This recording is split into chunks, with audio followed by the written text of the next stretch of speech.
voir.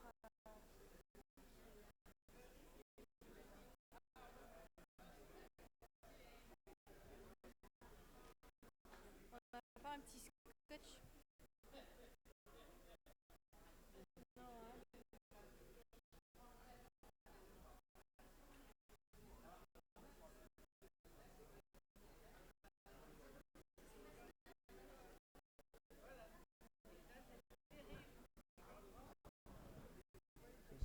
Au-dessus.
Bon, on va reprendre. C'est reparti pour 3 nouveaux projets. Et on va commencer par Broken Mind. Bienvenue. À vous de jouer.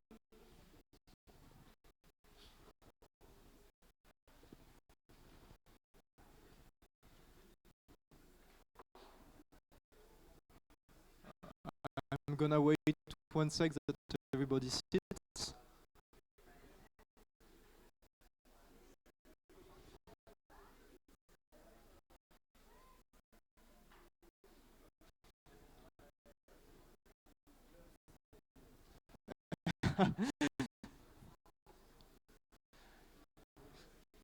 Je commence maintenant quand même.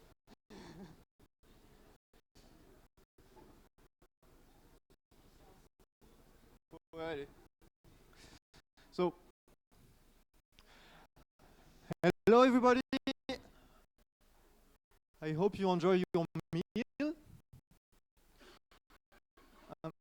You had a really punchy morning with cheese,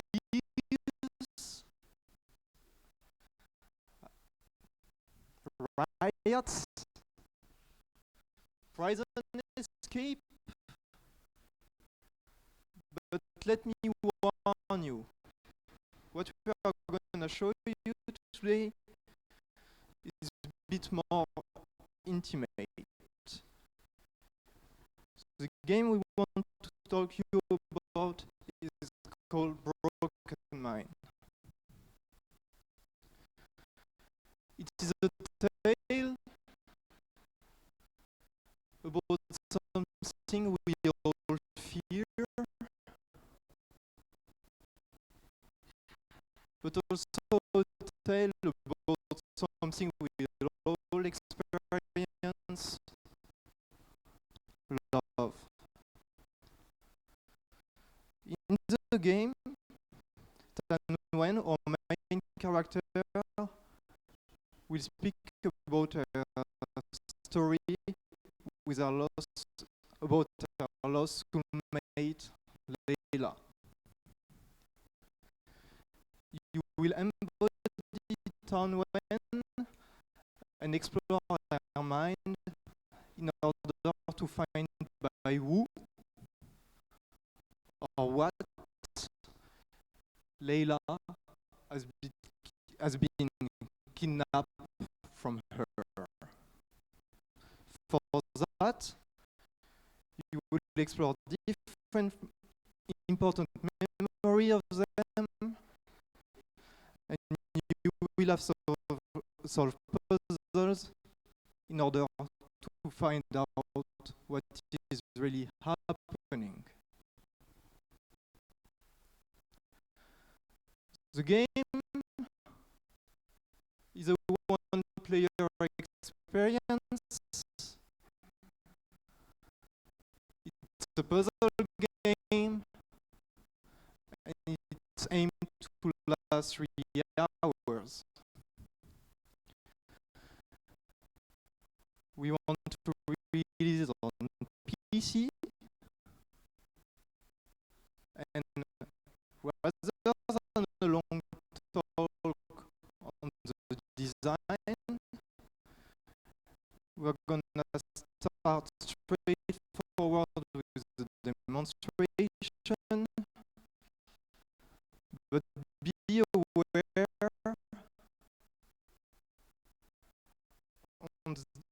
our demonstration is neither the beginning nor the end of the game,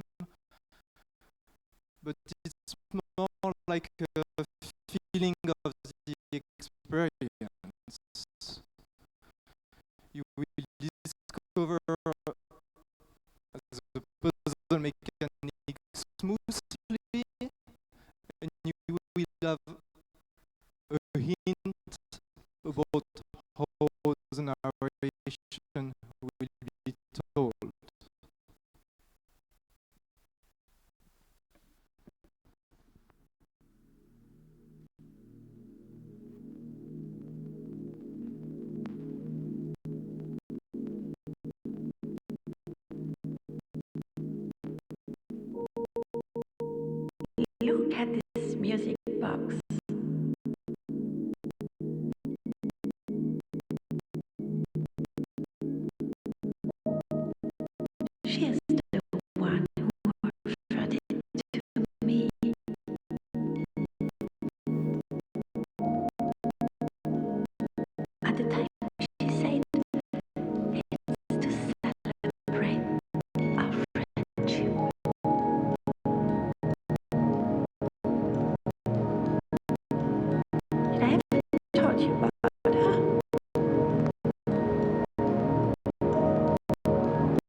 Liars.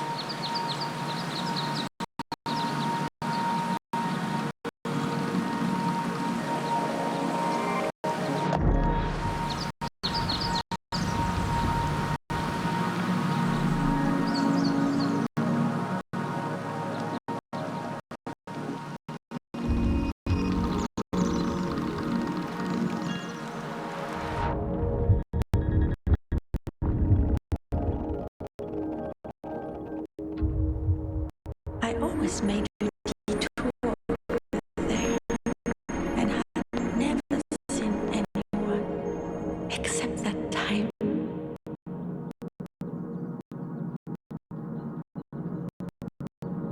We can't say this was extra.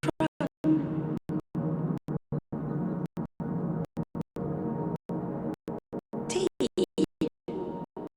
You want some tea?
No, she couldn't have disappeared.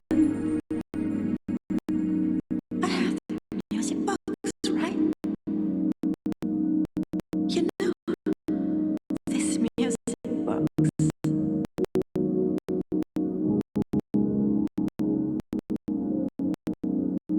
She is the one who referred it to me. At the time she said, it's to celebrate our friendship. I ever told you about her? No, I didn't. We met on a cold morning.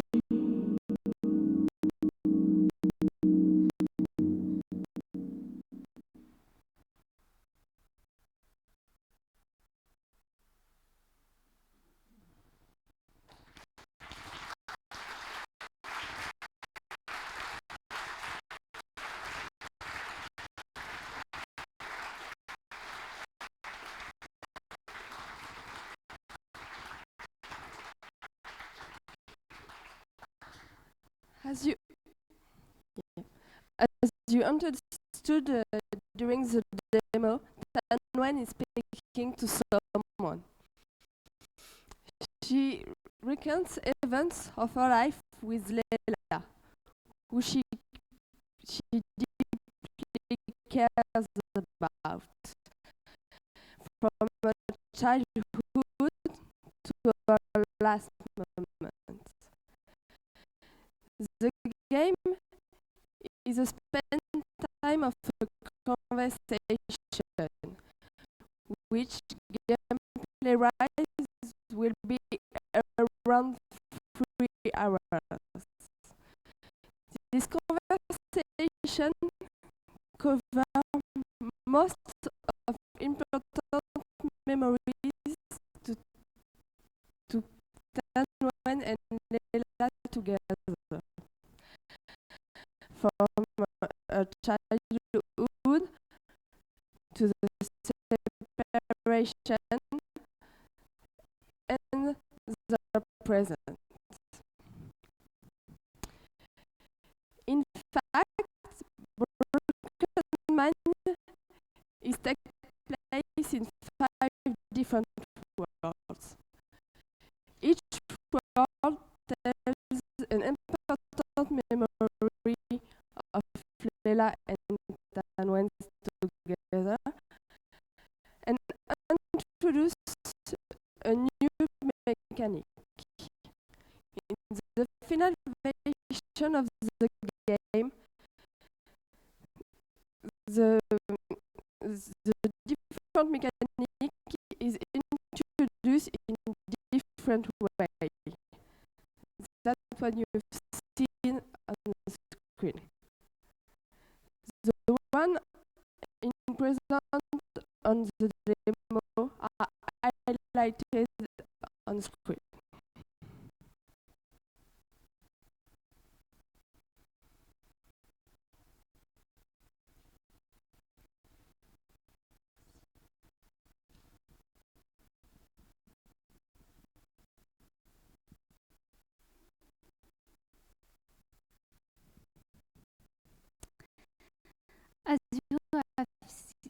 As you have seen, with only some mechanics, we can create complex puzzles that will challenge your memory and your way of thinking. You'll be dealing with elements you can interact with until a certain point in space and time, like platforms platform or obstacle or even enemies.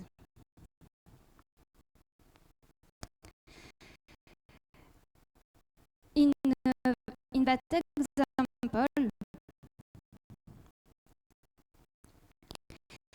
by using the memory stone, the key and its frozen state, you can reveal a passage to go to the other side.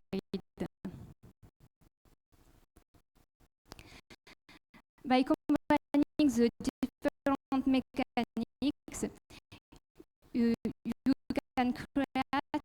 we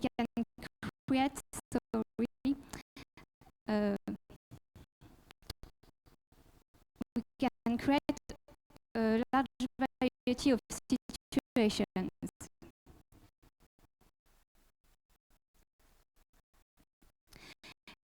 New mechanics being revealed during the progression of the player.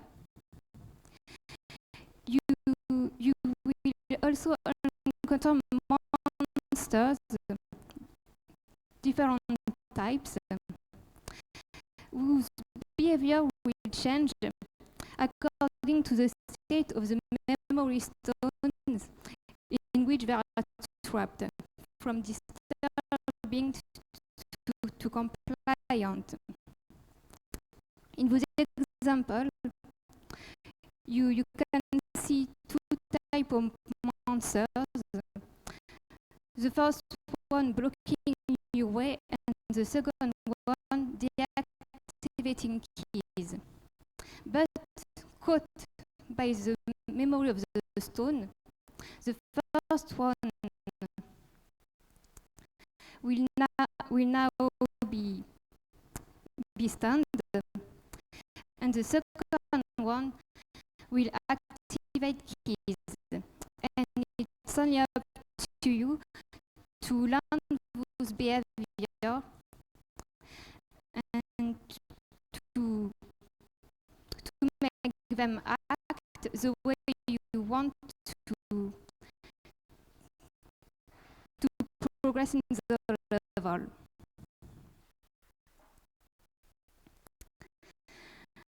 The game also features a dynamic fog system that creates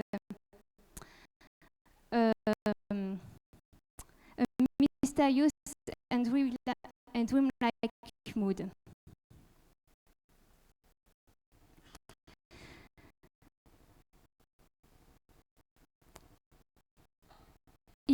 It's supposed to block the sight and the progression of the player by blocking his view.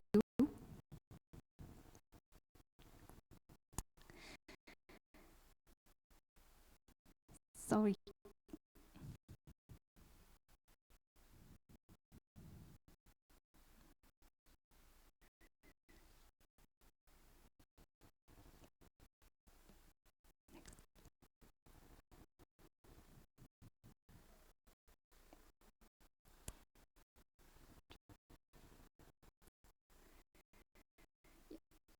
The program. Okay.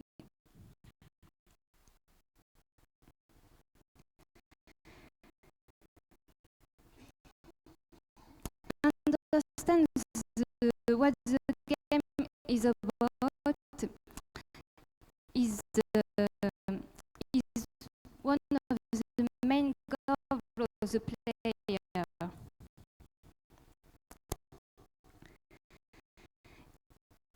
Each mechanic has the relevant signification, like keys or fog, to the narrative plot.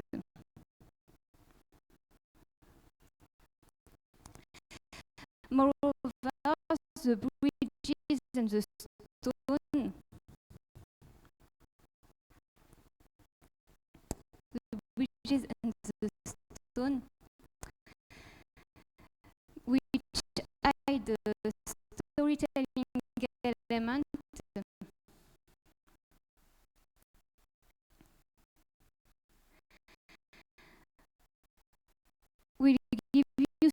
some clues about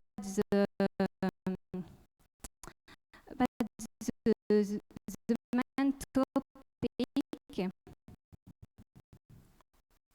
and the wordsman's character behavior and the mysterious world will be exploring. All by discovering all those elements, you'll then be able to make your own interpretation of the game.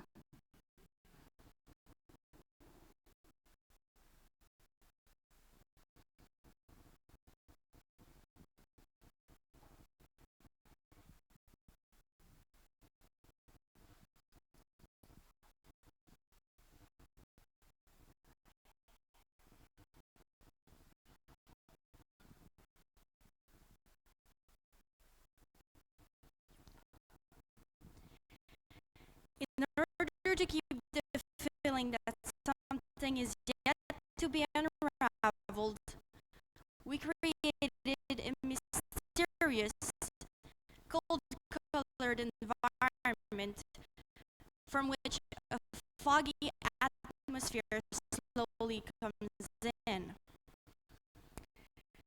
We wanted you, the player, to understand that you're embodying a sick character within a broken and destructured universe represented by those elements.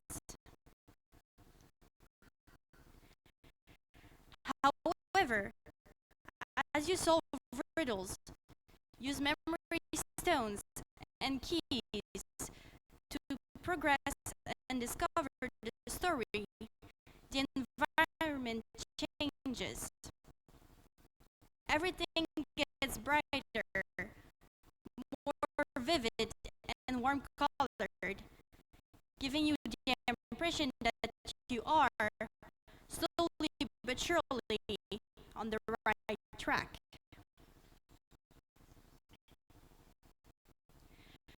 Character design-wise, we wanted you to understand that Tanwen and Layla are linked together, fragile and weak, yet very differently.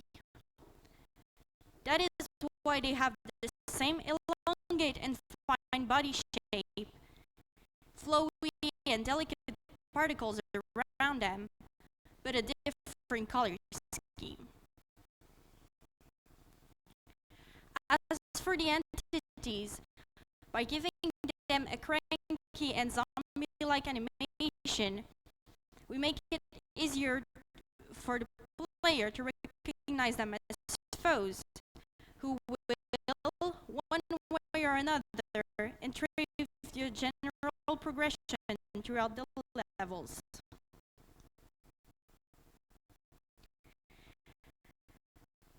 As for the sound design, the mood is quiet and dreamlike, perfect to let you enter a stalling state of mind. As you play, a single chord progressive long sound wave can be heard, making the listener want to relax. However, while this atmosphere is relaxing, it will eventually oppress you as you listen to it.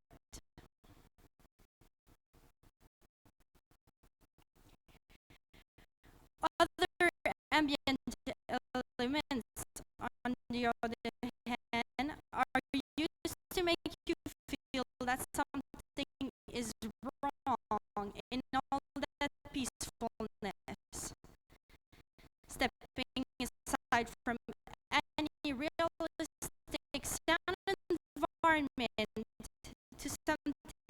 more subtle, lacking definition.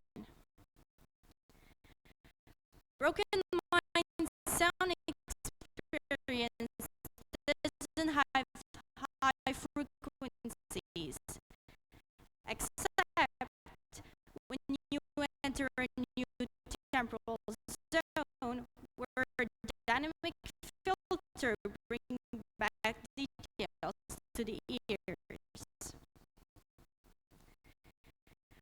Other frequencies are also blurred out, stepping over each other's, as mistaken the musical phrases suggest that something is wrong in this fantasy world, and time glitches in temporality problems.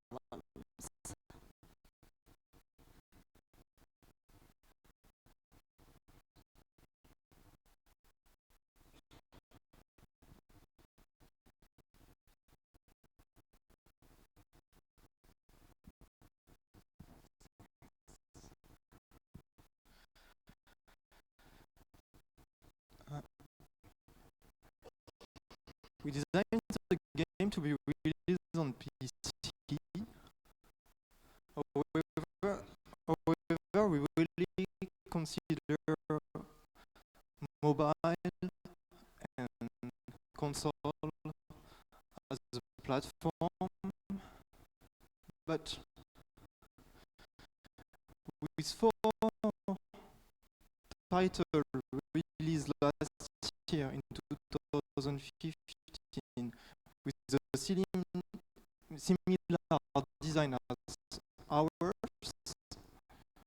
I mean isometric puzzle game on mobiles that had bad sales figures, and with the whole game industry looking at mobile and saying, and everybody saying you should go on mobile, we thought it's way too risky. So what we want to do is go first on PC, and then when we reach profitability, make export on the other platforms. And we want to go on PC because we think our main target is there. We think our game can reach people that are 30 years old and plus and that have a gaming experience. And we can market our game saying that on the puzzle mechanic and on the short duration, because there is more and more people that want short game. The gaming community is always complaining, but there is really a demand for that. People asking for it. As well, we want to reach the 1% group on Steam that buy a lot, and that's why we priced the game at €15 to be able to have an aggressive sales strategy. And we know that if we extend our platform, we can broaden our audience and reach a more feminine audience that is more on mobile and on console proportionally, and then we will be really able to insist on the subtlety of our game. Of course, we want to reach those people using as many broadcasters, and we will adapt our message according to them. To give you an idea of our market size, if we take games that our main target is likely to have played, people that own Bastion, Browser, and Braille are 230,000 people only on Steam. And they own these three games. And to break even, according to development cost, we need to sell 82,000 copies at a full price. So that's not even half. So if we reach the quality of the games, we can sell way more.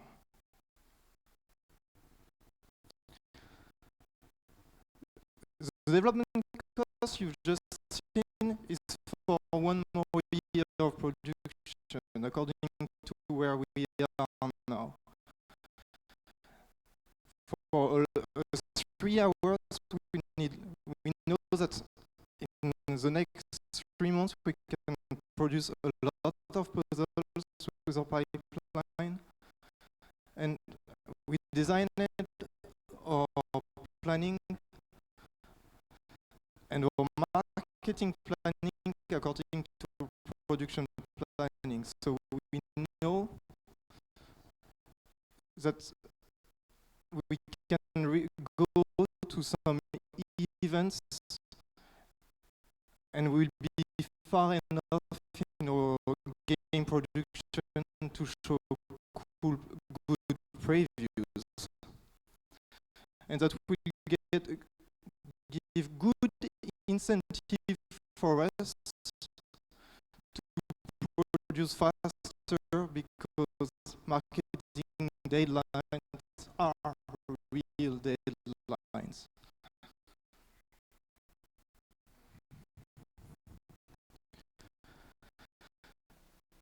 I don't remember how it happened.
thank you. That's all we wanted to share with you today. We want to thank a lot the people from the school, the administrative, the pedagogic team, and the students that help us. We want to thank as well the NAT students that gave us a lot of tips. Or dear Krieger and Blue Bite that came to see us. Thanks a lot. The jury for their feedbacks when you came and see us, and we really listened to you. And all the people that came and talked to us. So thank you a lot. And now I'm gonna ask the whole team to come, starting from the game designer, the programmers, the visual artist, the sound designer, and UX designer.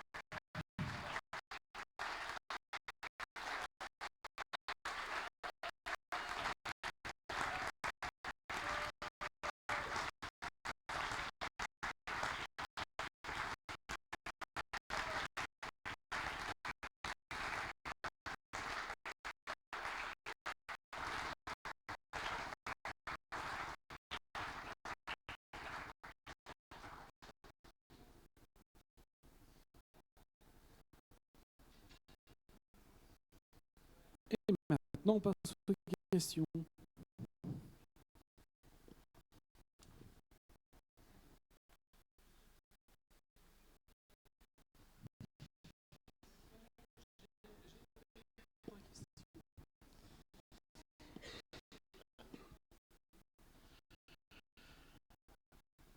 Hello, thank you for that.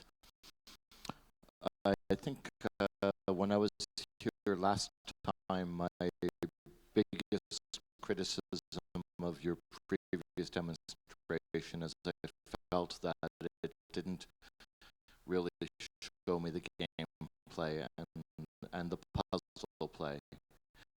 And you definitely solved that with this presentation. I understand completely how the puzzles work now, so you did a really nice job in fixing that aspect of your presentation. You know, that being said, you showed a lot of gameplay in your presentation. I would never show that much in an actual office meeting. Some of that is you have a finite number of mechanics that you have. You have the keys, you have the stones. Watching someone interact with those repeatedly, I got a little bored, and that's the worst thing that can happen in a presentation, is the audience gets a little bit bored.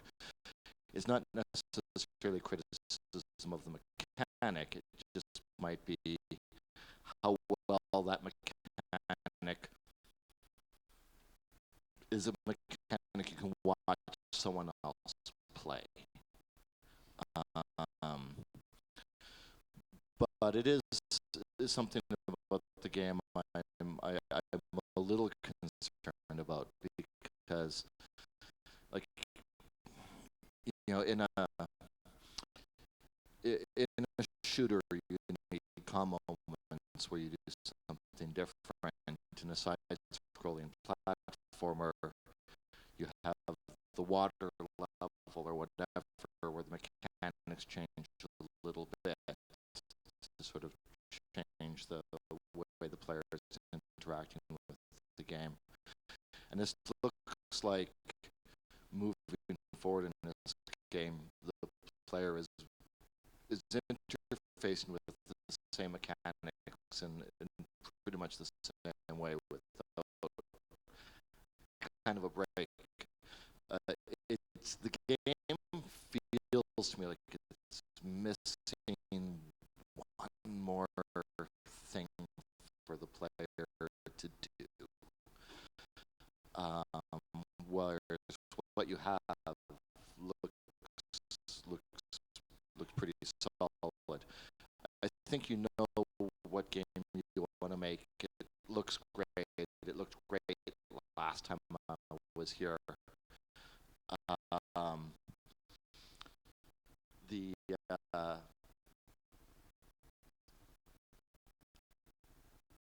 I don't know if there's more you can do with the enemies. They feel really passive. If an enemy is essentially a gate, it might as well be a gate. I don't know if they feel menacing enough, or there's something you could do that's a little bit more active.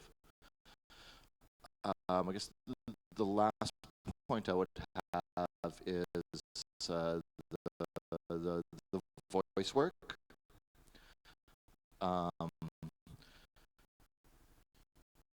Whatever kind of emotion was being expressed, the voice work was kind of samey throughout the whole thing. It wasn't a lot of, I thought, variance in terms of how the voice was operating based on the kind of thoughts that were being communicated. And I would just worry that as a player, I might start tuning it out, and that you could probably get a little bit more emotional impact on the player if the voice work was directed in a way that was a little bit more dynamic.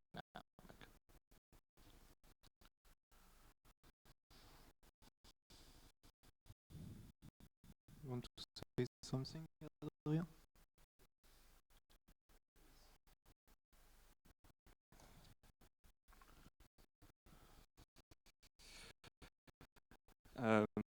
For the voice, yes, we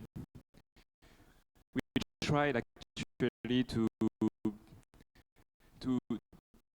make something more dynamic, but it was really difficult to blend that with the atmosphere we had, and the I did several tests, and the only really thing that was really matching is that it's something really earth to earth, and maybe between whispering and low voice, and yeah, it was a lot of iterations, and actually we wanted to, by this voice, give the hints that the character is sick, and this is the only hint that Tan-Wen is an old person, and that she's actually sick, because otherwise we didn't want to make it really because it's relatively young voice. She's not the old quick quivering voice. So yeah, we wanted to express the fact that she's sick by this voice, very low tone and whispering. Yeah, totally get that and understand based on the game and the atmosphere you're going for. Maybe the solution is to hear the voice a little bit less. Like I said, again, it fits. It's just if you hear a voice communicating a certain kind of emotional resonance over and over again, I think I always worry that the brain is going to stop tuning it out. You might have certain lines of dialogue that are more important for the player in terms of the story. I don't know that they would pick up on that the way it's handled at the moment. And maybe there's something else that I can do to support it in terms of something else in the sound design, or maybe the voice could vary when she's in one of the green brighter zones or something. But I would at least put some thought into something that could maybe work there. Thank you.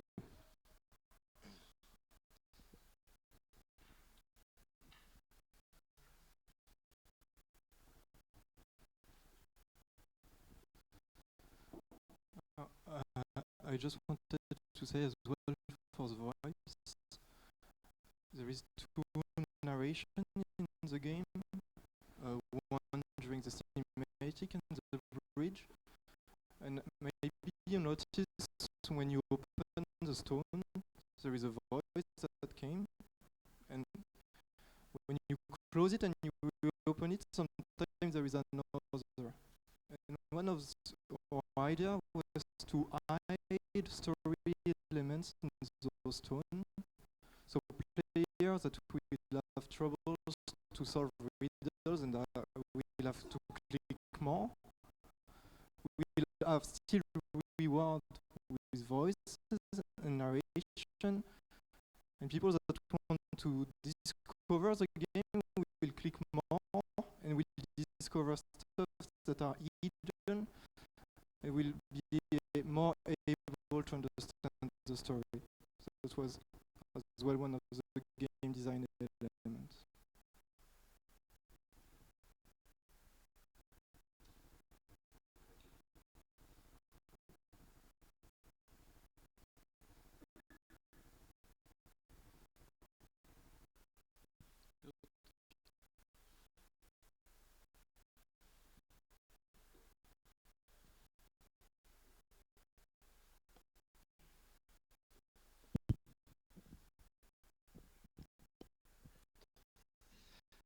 Bon, d'abord, félicitations pour le projet, notamment vos 3C. Bravo, programmeur. C'est quasi pro. Donc, ça, c'est un gros point fort. Ma question, elle portait sur la partie dans la presse où vous parlez du mobile.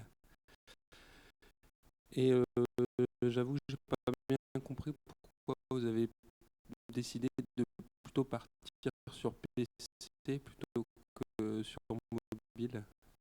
Parce que je trouve que votre jeu, comme on vous l'a déjà dit précédemment,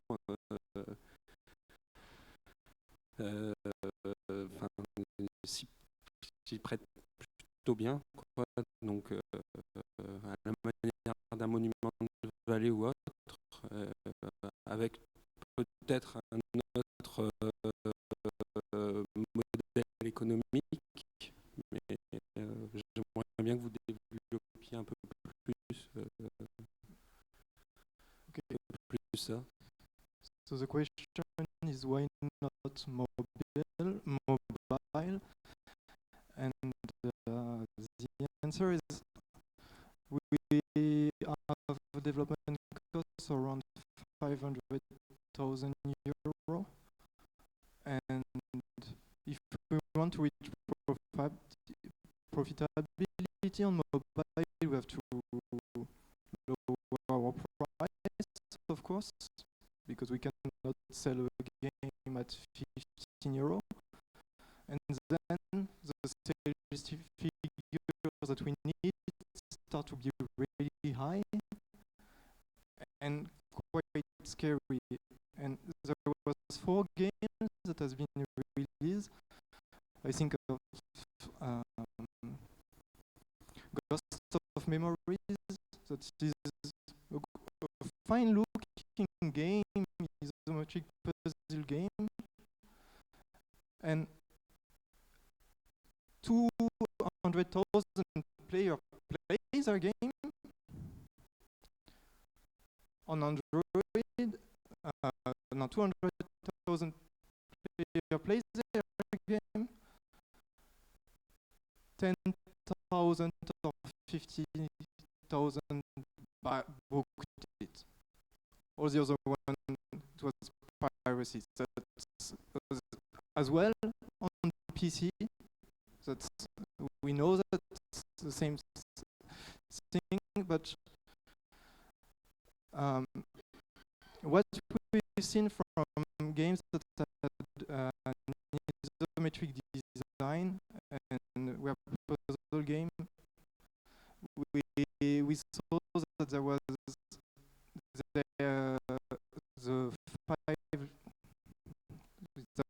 4 games that had like bad sales figure, and that kind of scared us. And according to the development costs we needed, and as well as some technical requirement, we thought it would be safer to go first on PC and then figure out how to go on mobile.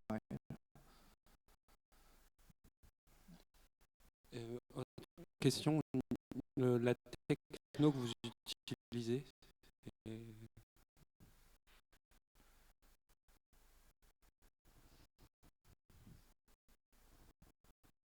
Par rapport à quoi en particulier? Le moteur, peut-être. C'est un Unreal Engine.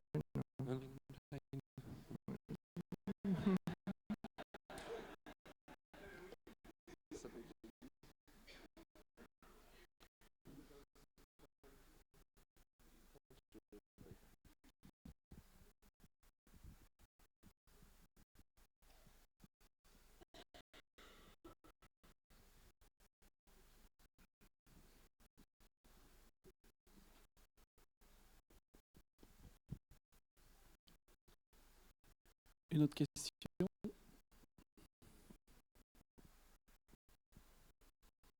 Non? Oui.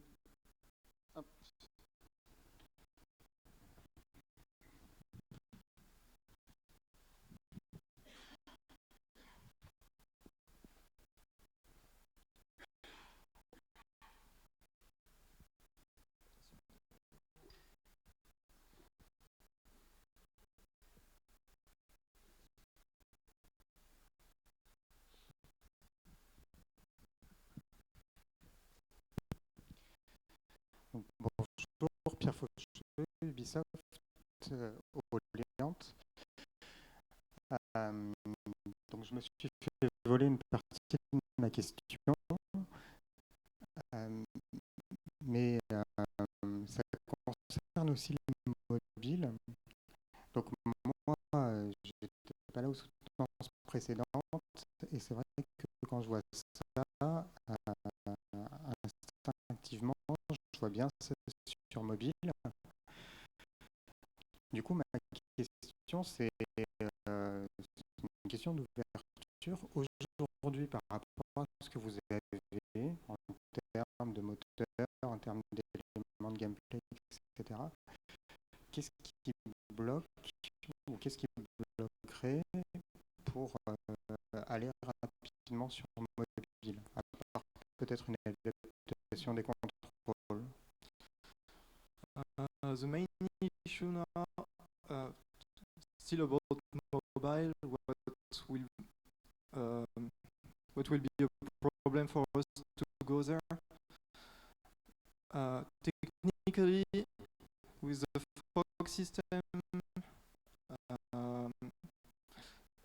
is a bit heavy and hard, and we need a lot of work to really optimize it and make it really light. And that's one of the main issues. But we can as well have the same game without the wall of fog, because you still have the stone, you still have the keys. And otherwise, according to gameplay, we talked of how to play it on mobile. We already have an idea, and that's maybe the most problematic things on it. Surtout les performances. Yeah. Okay, thank you.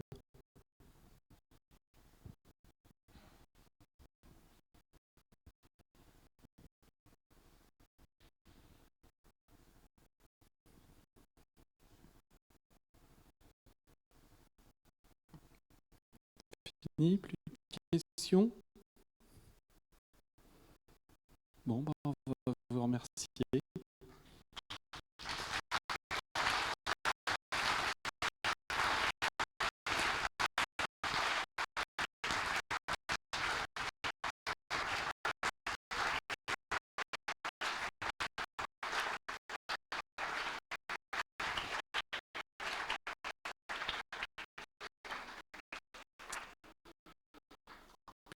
On va passer au projet suivant. On va accueillir l'équipe de Road of Hope.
32.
Everybody.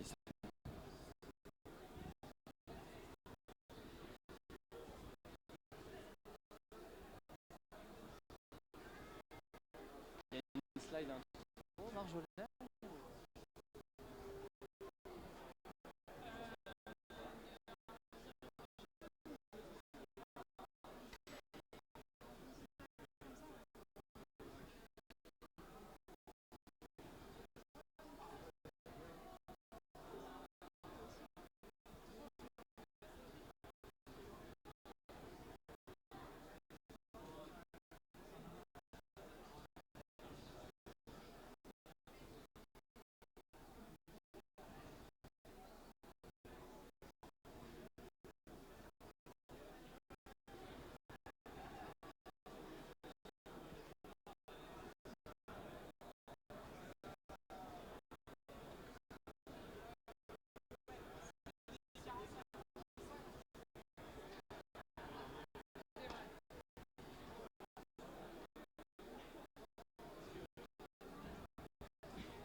Can we start? Maybe.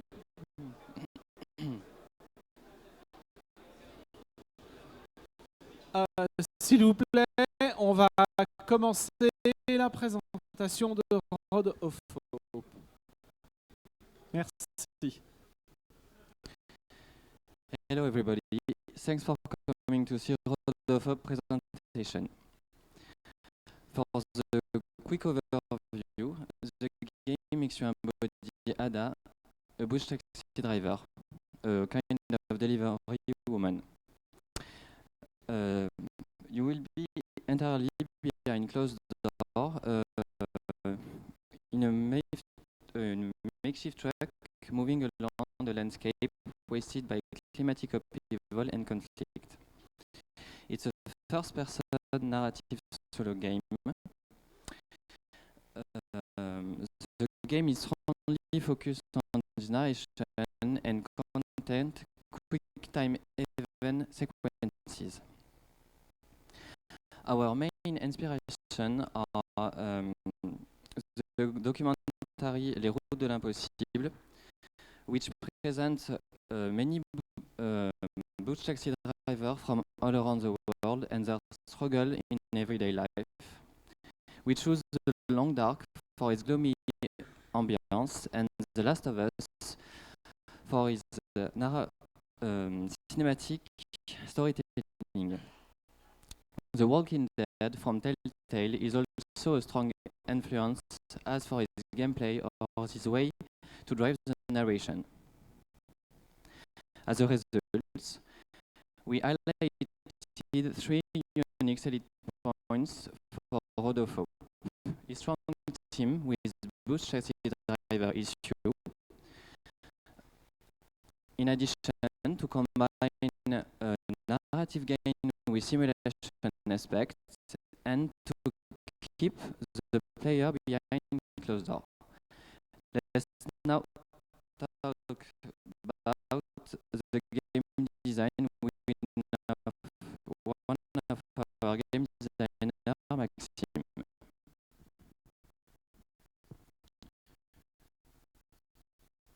Hello everybody. So I'm gonna start with the camera. So the camera of the current demonstration we are going to show you in a few seconds is in first person view, but we want in the future create a real staging, an elaborate staging with the different camera angles in order to increase the dramatic tension during the dialogues.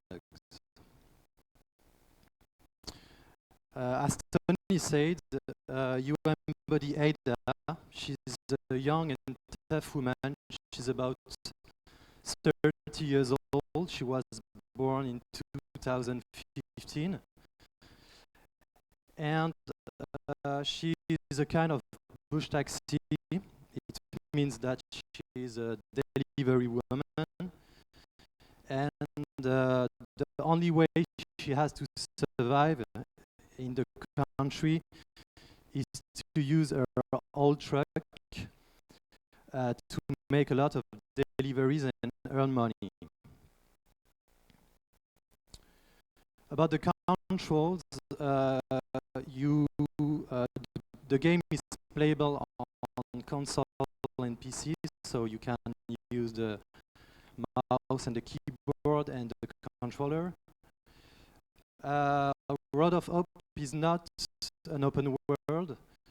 This is not a racing video game, so you won't be able to drive directly the vehicle. You will be able to drive it only through QuickTime events. There is two modes, observation and interaction. Everything happens in the truck cabin. You can interact with people, discuss with them. You can also manage the QuickTime events. Click on items in the truck cabin or on items in the landscape. We drew two game loops in order to explain how does the game work and the objectives. So first of all, there is the long-term objective. It will be to end the story like many narrative games. And for that, you will have to reach a new and peaceful country named UPAM. You will have to do a lot of deliveries, and if you do your job correctly, you will earn money, and money will be used to pay someone, a smuggler who is able to make you cross the border. Every time you have to reach a new delivery point, and you will be challenged. You will have to manage your travel. You will have to choose which road you want to take. You will have to succeed the many dialogues. You will have also to choose carefully the substances you take in order to stay awake on the road. And you will, of course, succeed all the QuickTime events on the road. And if you do that well, you will gain time, and time is money in World of Hope. Here you have on the screen small sketch of the fictive country of Road of Hope.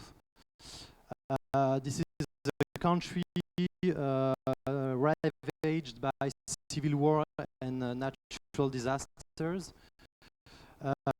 UPAM, the country just in the east of the fictive country of Road of Hope, has closed its borders since the beginning of the war. And you will see that the dangers come from everywhere, from the people who are trying to rob you, or from the climate, who may be your most dangerous enemy. About the story of Ada, we decided to focus the game on the relationship between Ada and her young friend Neil.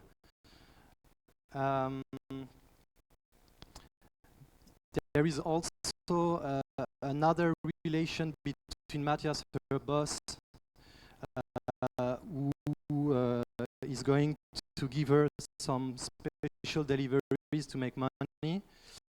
And during the game, you will meet a lot of people who have different interests and different stories to tell. Ada's fate depends on your choices during the game. You will meet a lot of people, and it depends on how you talk to them. It will depend also on which substances you take. For example, if you take a too strong pill, you will be afflicted at the end of the game, and it depends on the choices you make during the game. Here you can see the demonstration area. This is in the southeast, just in the mountains, close to UPAM.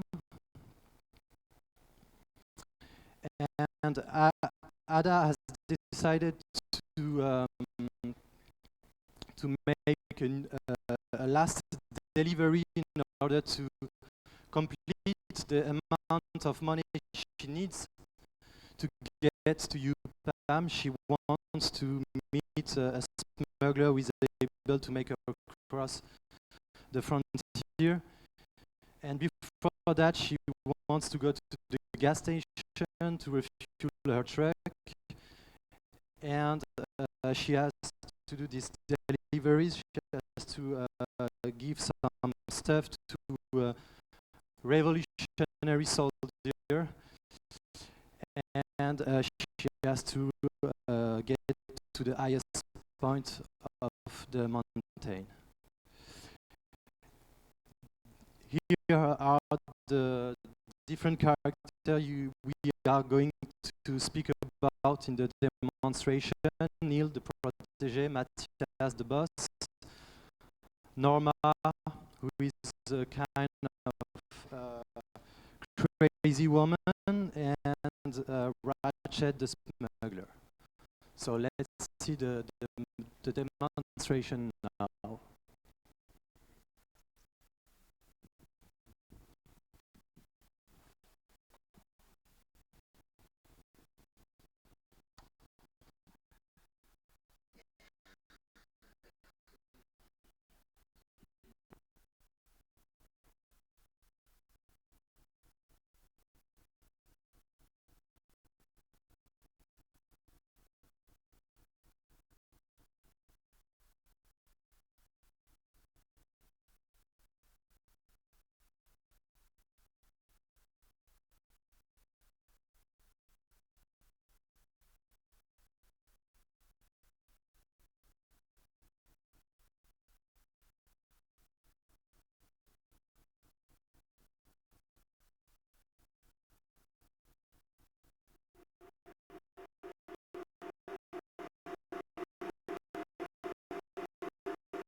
someone will be there.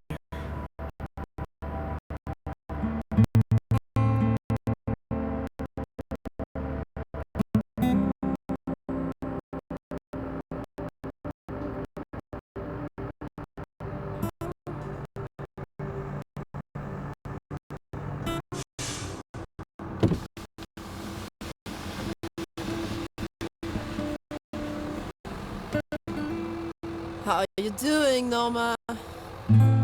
What's up lately in your little gas cravataway? I really don't have to put up with this kind of thing. I just don't want to do this kind of thing. I cannot stand this woman. I want her to get out of here. Okay.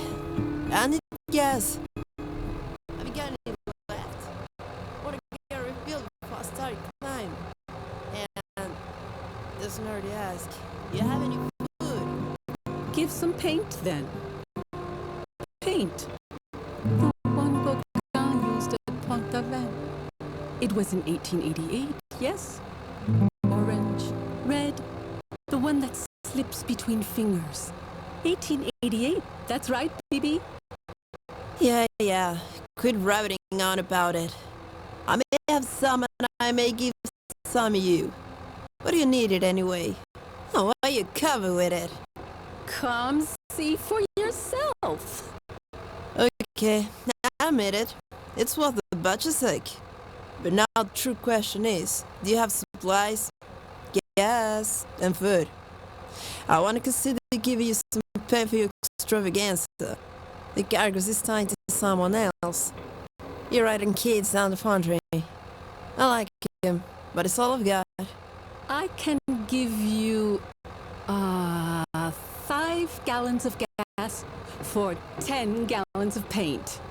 The one that slips, orange and red, no food.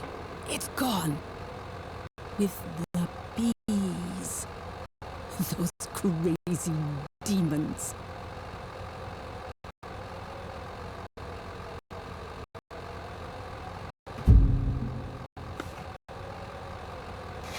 Okay, here's your magical Gauguin paint. As it happens, I ran into him a couple of weeks ago. As for the food, I'll probably find some on me way. Or not. Okay, give it to me.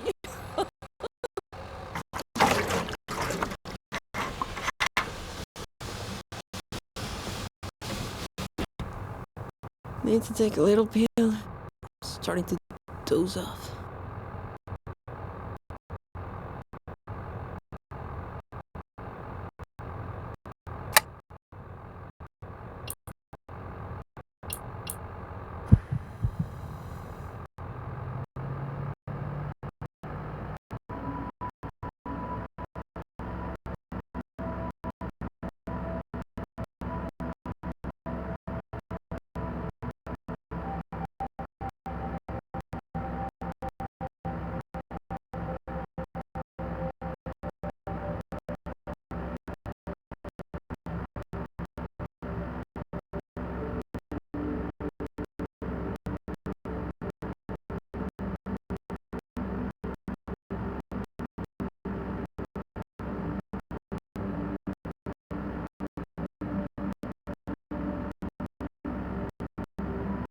No hitchhiker today.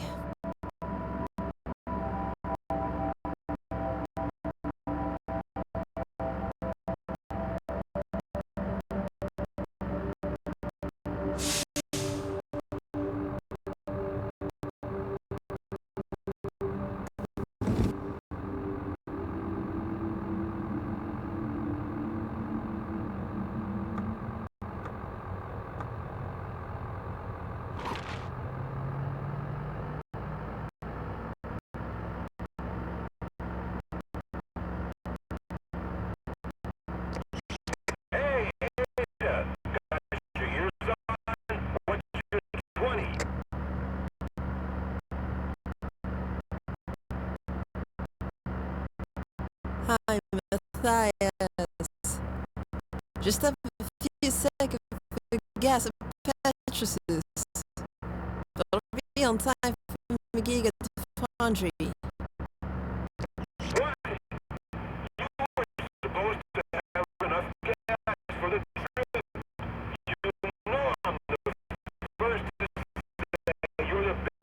to what you do.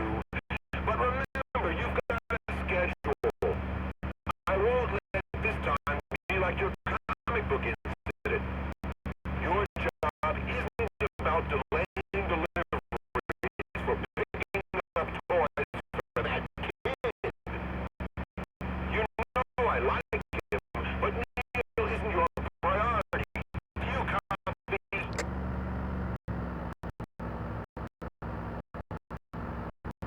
Oh, shut up. I know me job. Do you copy? You're fucking wasted, Ada. I have no problem with you doing what you have to do for him. I just don't want that to have a... Whoa! Damn it!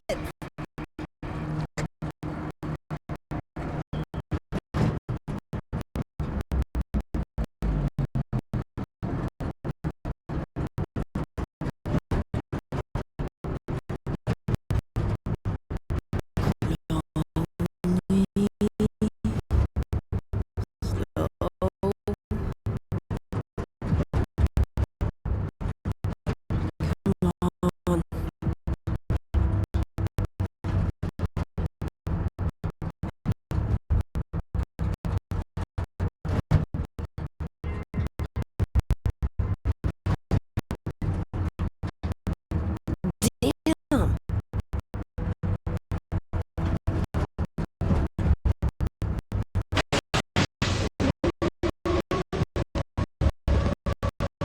Don't like this.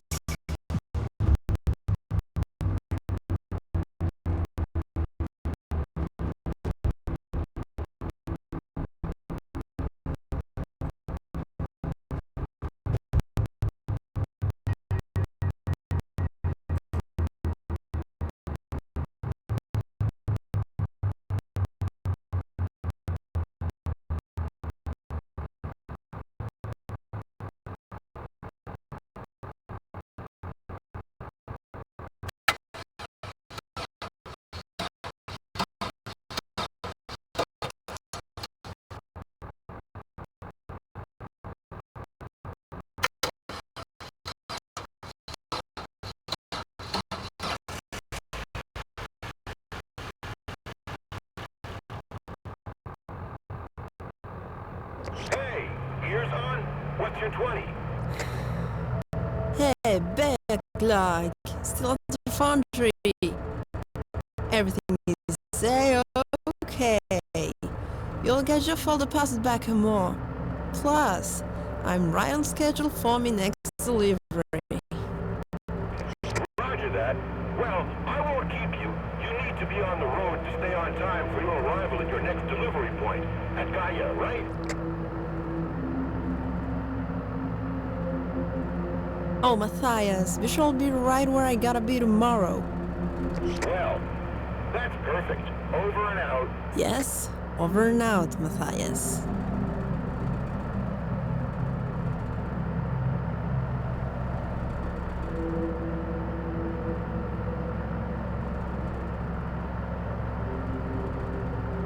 Ratchet, got your ears on? I'm at the meeting point. What's your 20? Ears on. Late as fuck, as always. Quit the walkie-talkie bullshit, okay? This ain't getting a war reenactment. Yeah, hello to you too. So, where are you? I won't show till I know you really have the money. So do you have it? I'm not here to chat. The cold is freezing my balls off. I'm sure where you are, your pretty cunt was fitted too. Yeah, that's great. I have a lot of money. You'll make do, okay? It's really close to what we talked about last time. It's already bloody freaky.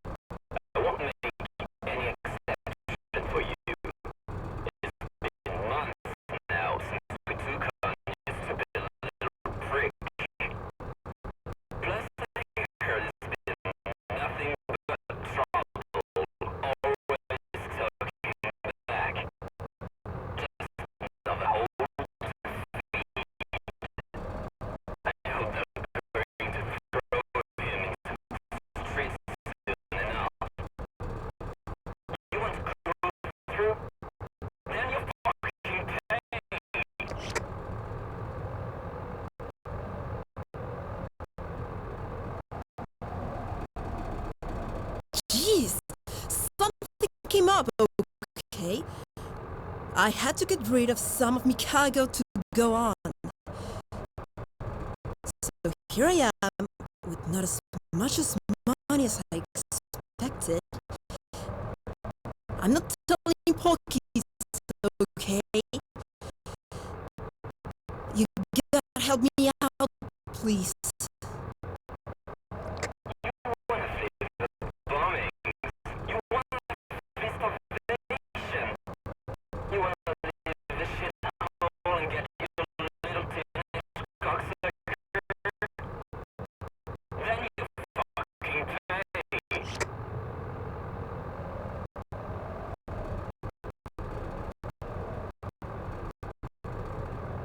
What's the difference? You've lived in other people's misery for so long now. You're the wealthiest lies ever created. I don't owe you nothing. You think I make a living by making charity after bitches? You're wasting my precious time, and I remember that. Now get lost in shit. I'm out. Fuck! You bloody bastard! Go hang yourself!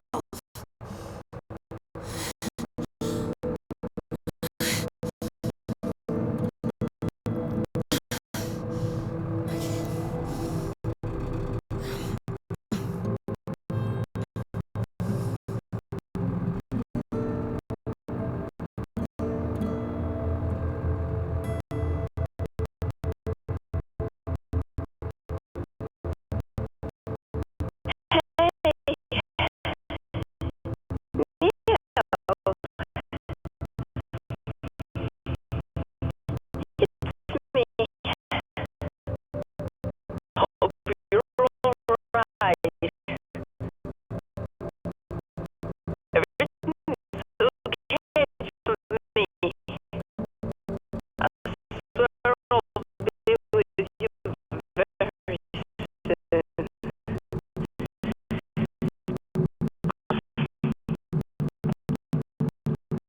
You show me all the reasons about this new world, okay? I'm sure you're already discovered a lot of amazing stuff.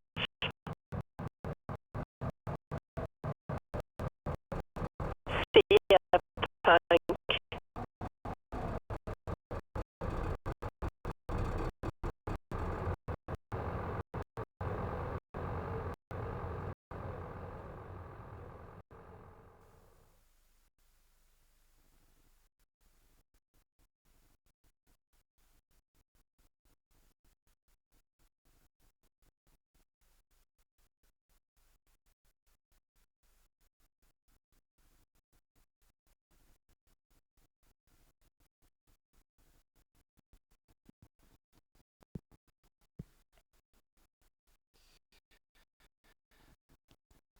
Good afternoon, everyone. I'm Basil. I will give you more specific details about the mechanics inside our current project. Every time you have to make a delivery, you have some choice to do on the way. First, in this example, you begin at the city of Gaja, your previous delivery point, and you know you have to cross different kinds of regions to go to the E regions, where there is someone waiting for you. Here you are. When you arrived on the road at a crossing, you have to choose on the map by which region you will pass. Hopefully, if you have been able to speak with some NPCs and make some friends, there are, for example, in this example, an old man telling you, be careful, there is soldiers on the way in the sea region, and they will try to rob you a lot of money. So with this information, I will be able to select the B regions, to have a safe passage until I arrive to my delivery point, hopefully in time. How does the narration works and with the delivery? Each time you have to make a delivery to earn money for to buy a safe passage with a smuggler, you have to do every time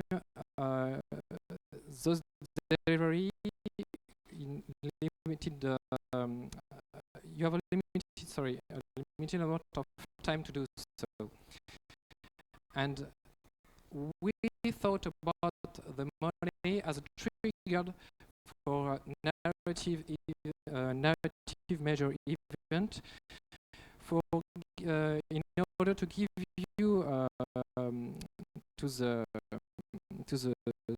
players the possibility to organize themselves as they want for all the deliveries. I'm not forced to do each delivery this one after this one after this one, but I can do the last one and the previous one until I earn enough money. In this example, if I earn 2,000 credits, I will receive a phone call from Matthias, and he's telling me, hey, I got a new delivery for you. It's a special one, a little bit tricky, but I think it will be interesting. About the resources you have to manage along the game. With your money, you can buy some information to learn more about the country and also about the regions you have to cross. You can buy fuel for your truck. It's obvious, and you can also buy drugs. Drugs is an essential way for Ada to stay awake because she's a harsh woman, yes, but she's very tired of the job she's doing for quite a few years, and like we thought in real life for bus taxis, they are forced to take vitamins and drugs to stay awake, stay alert, and do those deliveries in time.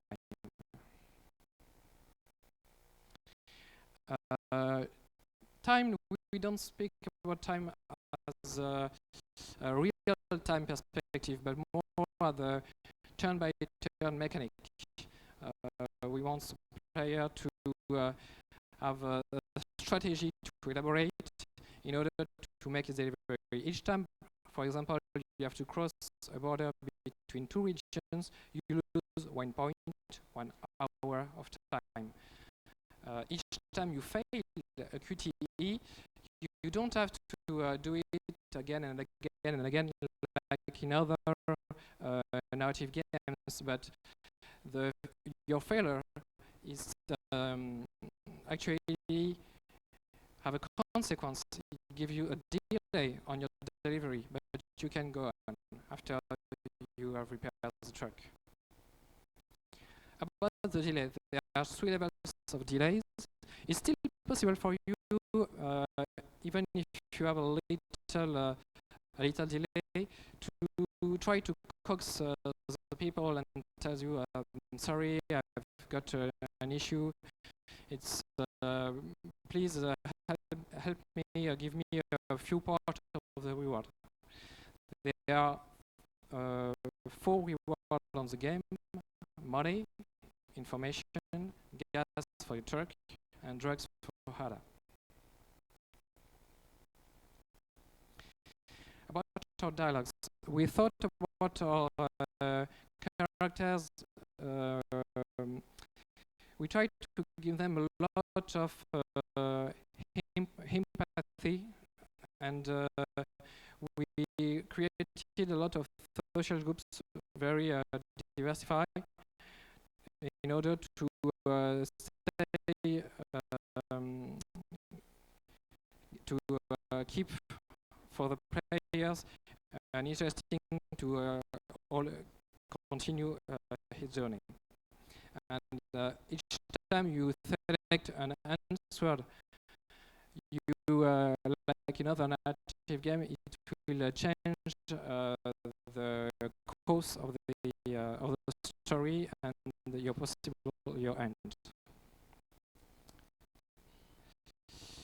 About the drugs, when and why. Each time I begin a delivery, Ada will have to choose, the players have to choose which drug they will take. There are 4 levels of power for the drugs. If I took, sorry, I've got, yes, have you been able to see on the box? You have to select one of the drugs you are succeeding in collecting all along your game. And if you take a too strong run, there are consequences on the narration and how you can speak with other people. If you are too high, typically you could fail your conversation by selecting a bad answer, trying to hide you the good answers. And if I took a too soft one, that will be another consequences, bad consequences. I could have the trucks have an accident, or Ada falls asleep and she loses hours of time, so she will be too much delay and she will not succeed her delivery. There are different kinds of dangers in the roads. We have listed some of them, like cracks, black ice, bridge, and snow. And also we have listed others along the road, like landslide, avalanche, or storm. Each of these dangers have its own pattern for the QTE, and each time you fail, depending on the level of difficulty we have selected for this danger, you will have a long delay or short delay. You have been able to see one type of QTE we have chosen to do on the game, but there are a lot of others we want to apply, and with multiple consequences for the truck, for Ada, or for the people she has in the truck. And about the difficulty system, we thought about first we give to the player 8 regions to cross. He is entirely free to select the region he wants to go inside those 8 first regions. And after he reaches the first amount of money, here we have a phone call from Matthias telling us he can give us safe passages for example, the areas controlled by the military, and you will gain access to 7 more regions, and so on until you have completed the 5 chapters of the games. And now for the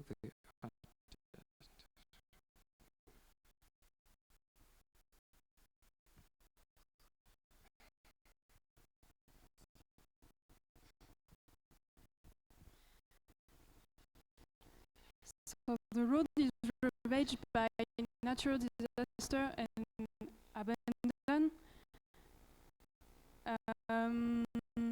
Ada will travel through different biomes, from 50 swamps to snowy mountains.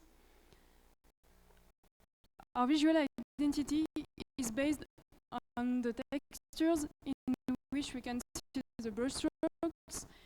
It allows creating details and complexity using only 3D simple shapes. And it helps to emphasize the feeling of peace due to abandon.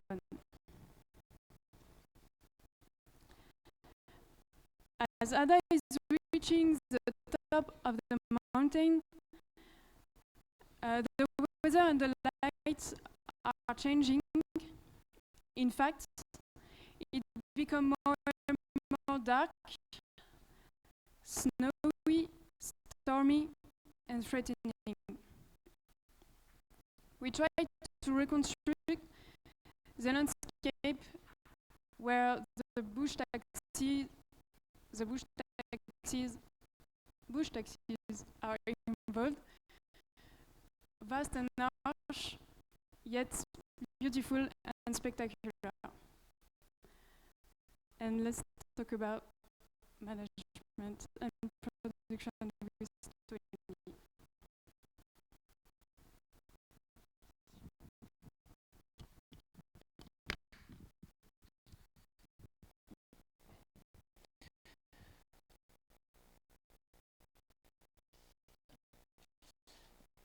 We are aiming a mature audience because of the topic of the game and instant treatment.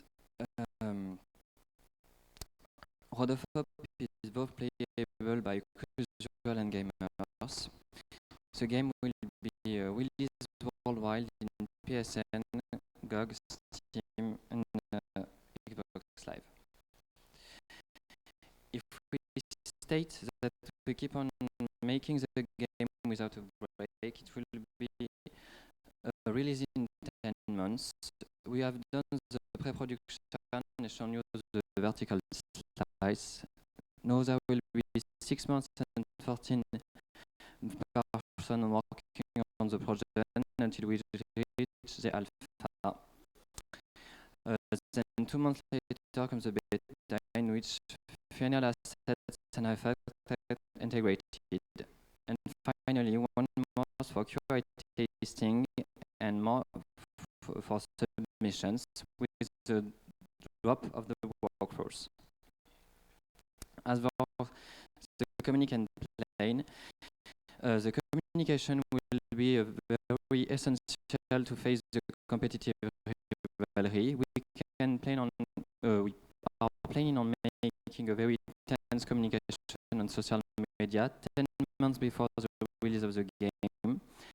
After the pre-production, we plan on attending several shows at various key dates so that we can show the game both to gamer and media. The gold version will be given with the press kit and goodies to specialized media about 1 month before the release games. The budget. Putting together the marketing and production costs and other service, the budget of the game is about 1 million. We choose an episodic model both buy one and bundle proposed will be purchased to the player. This economic model is consistent with the consumption patterns of the type of player and suitable for narrative game. The game will be proposed for 5 episodes, and per episode it's $3.99, and for the total it's $15.99 for the bundle method. At this rate, we'll need to sell 100,000 copies to break even. Now let's end the presentation with the trailer.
And why didn't you live with him?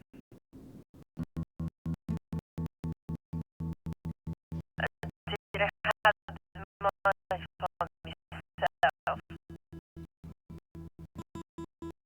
You know I like him, but Neil isn't your priority. You copy. You need to be on the road to stay on time for your arrival at your next delivery point at Gaia, right? You know I'm the first to say you're the best at what you do. But remember, you've got a schedule. I have no problem with you doing what you have to do for him. I just don't want that to have a bearing on what you do for me. Get it?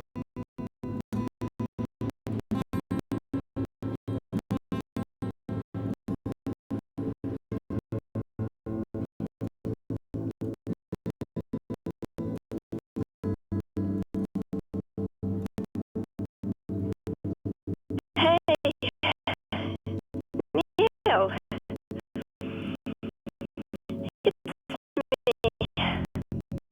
Hope you're all right. Everything's okay for me. I swear I'll be with you very soon.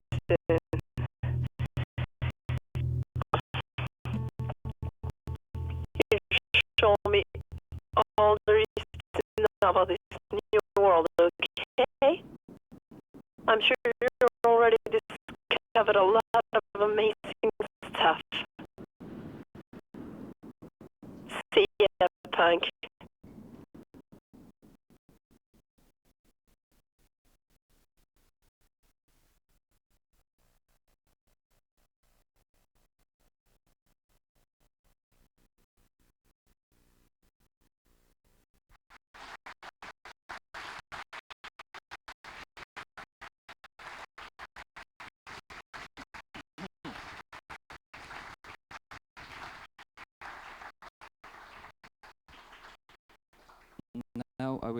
on stage the entire team. So with the game, for the game design, Basil, Matilda, and Maxime.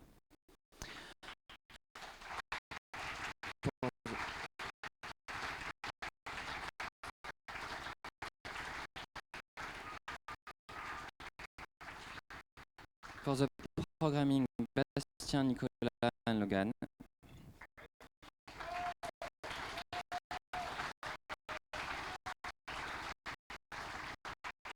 For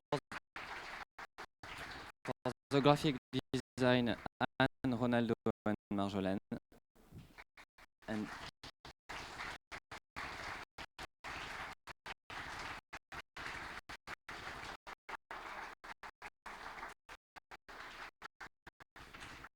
last but not least, Tinke for the sound design.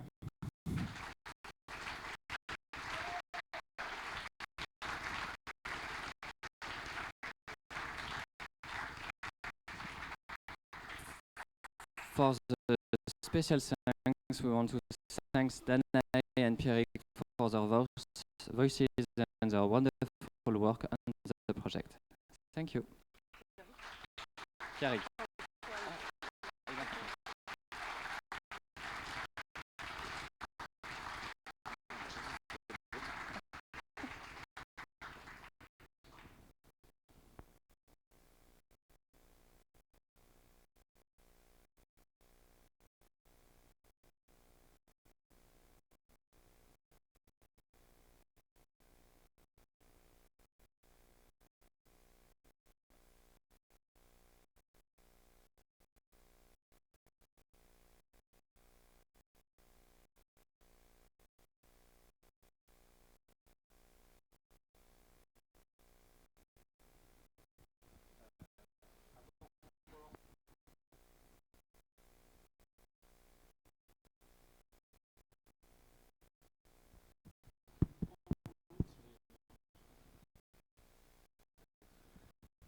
Avant qu'on lance les questions, comme il y a les Cnam-Enjmin qui sont rentrés, est-ce que il y a de la place à un tas d'endroits?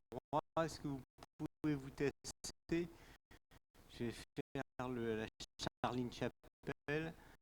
Est-ce que vous pouvez vous tester de façon à ce que les gens, tout le monde soit assis?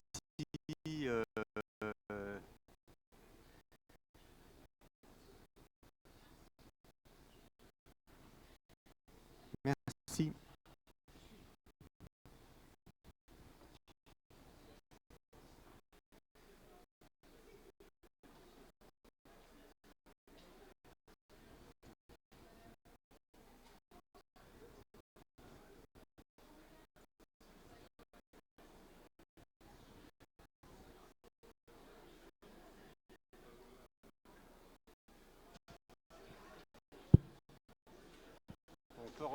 Tu peux leur redonner le micro.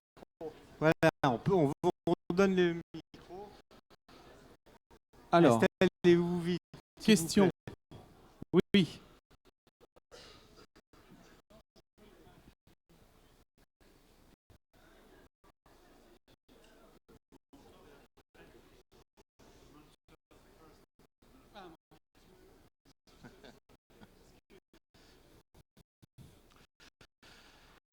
Hello again. Thank you for that. I think when I was here last time,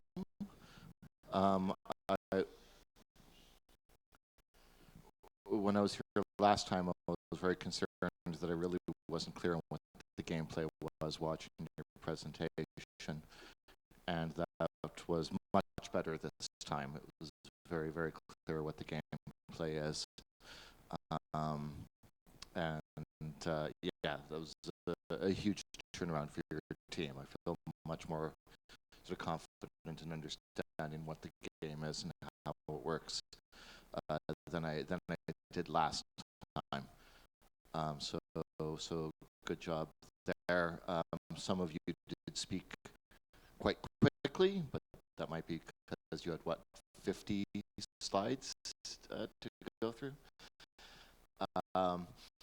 The one part that I wasn't really sure about in terms of the gameplay, watching the video that was covered a little bit later, is the taking the pills, because there's no real information that I see given to the player to suggest why they might want to pick one over the other, and there was no immediate feedback when you take one to suggest, okay, now this is what the effect is going to be. So I don't know if the player is supposed to learn through trial and error, or whether you'll communicate it some other way.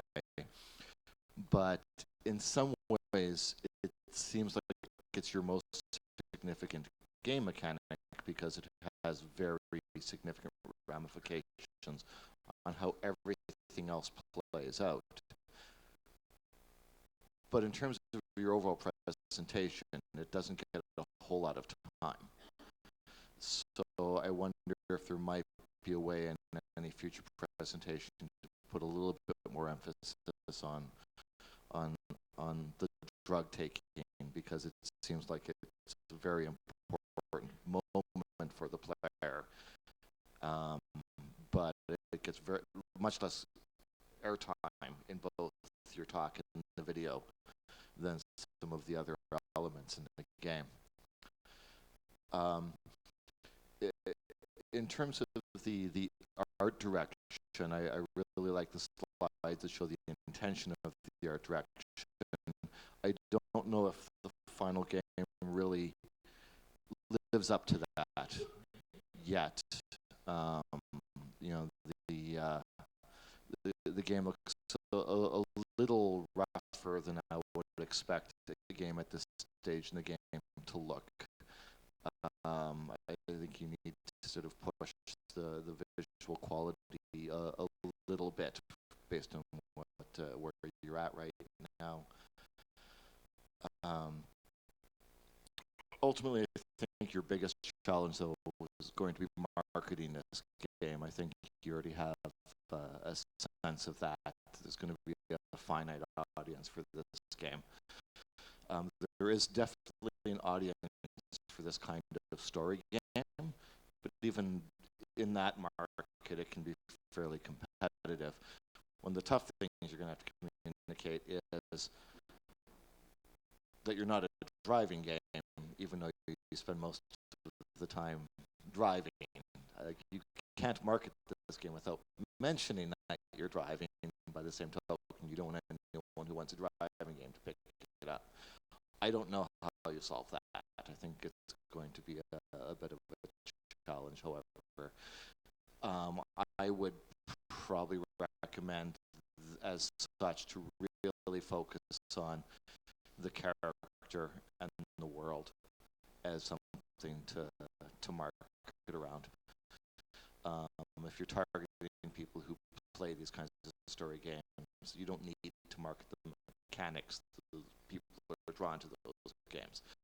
They'll pick the kind of game they want to play based on the kind of world and characters you want to spend some time with. So that's probably how I would try to put the game in front of its audience.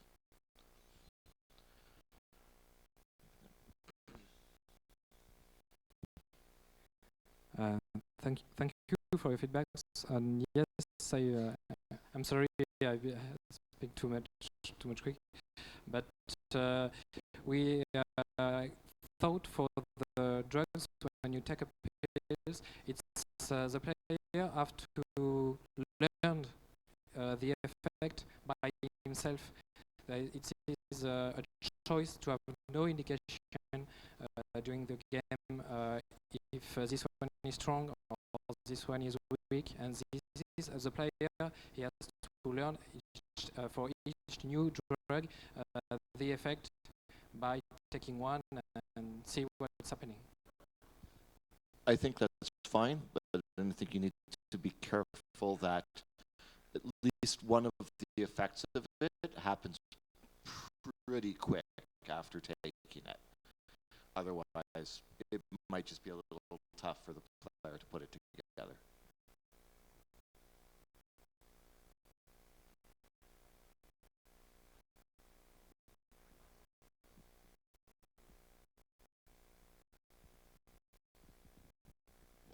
Bonjour à tous, donc Eric Leguet, Université de Poitiers et Gobelin. Merci pour votre présentation. Je voulais faire des remarques plutôt sur le scénario. Il y a un film français, enfin franco-italien, qui date des années 50, qui s'appelle Le salaire de la peur, que vous avez peut-être vu certainement, dans lequel on retrouve des éléments qui viennent de votre jeu, que vous avez essayé de construire, et cette mécanique est intéressante, justement.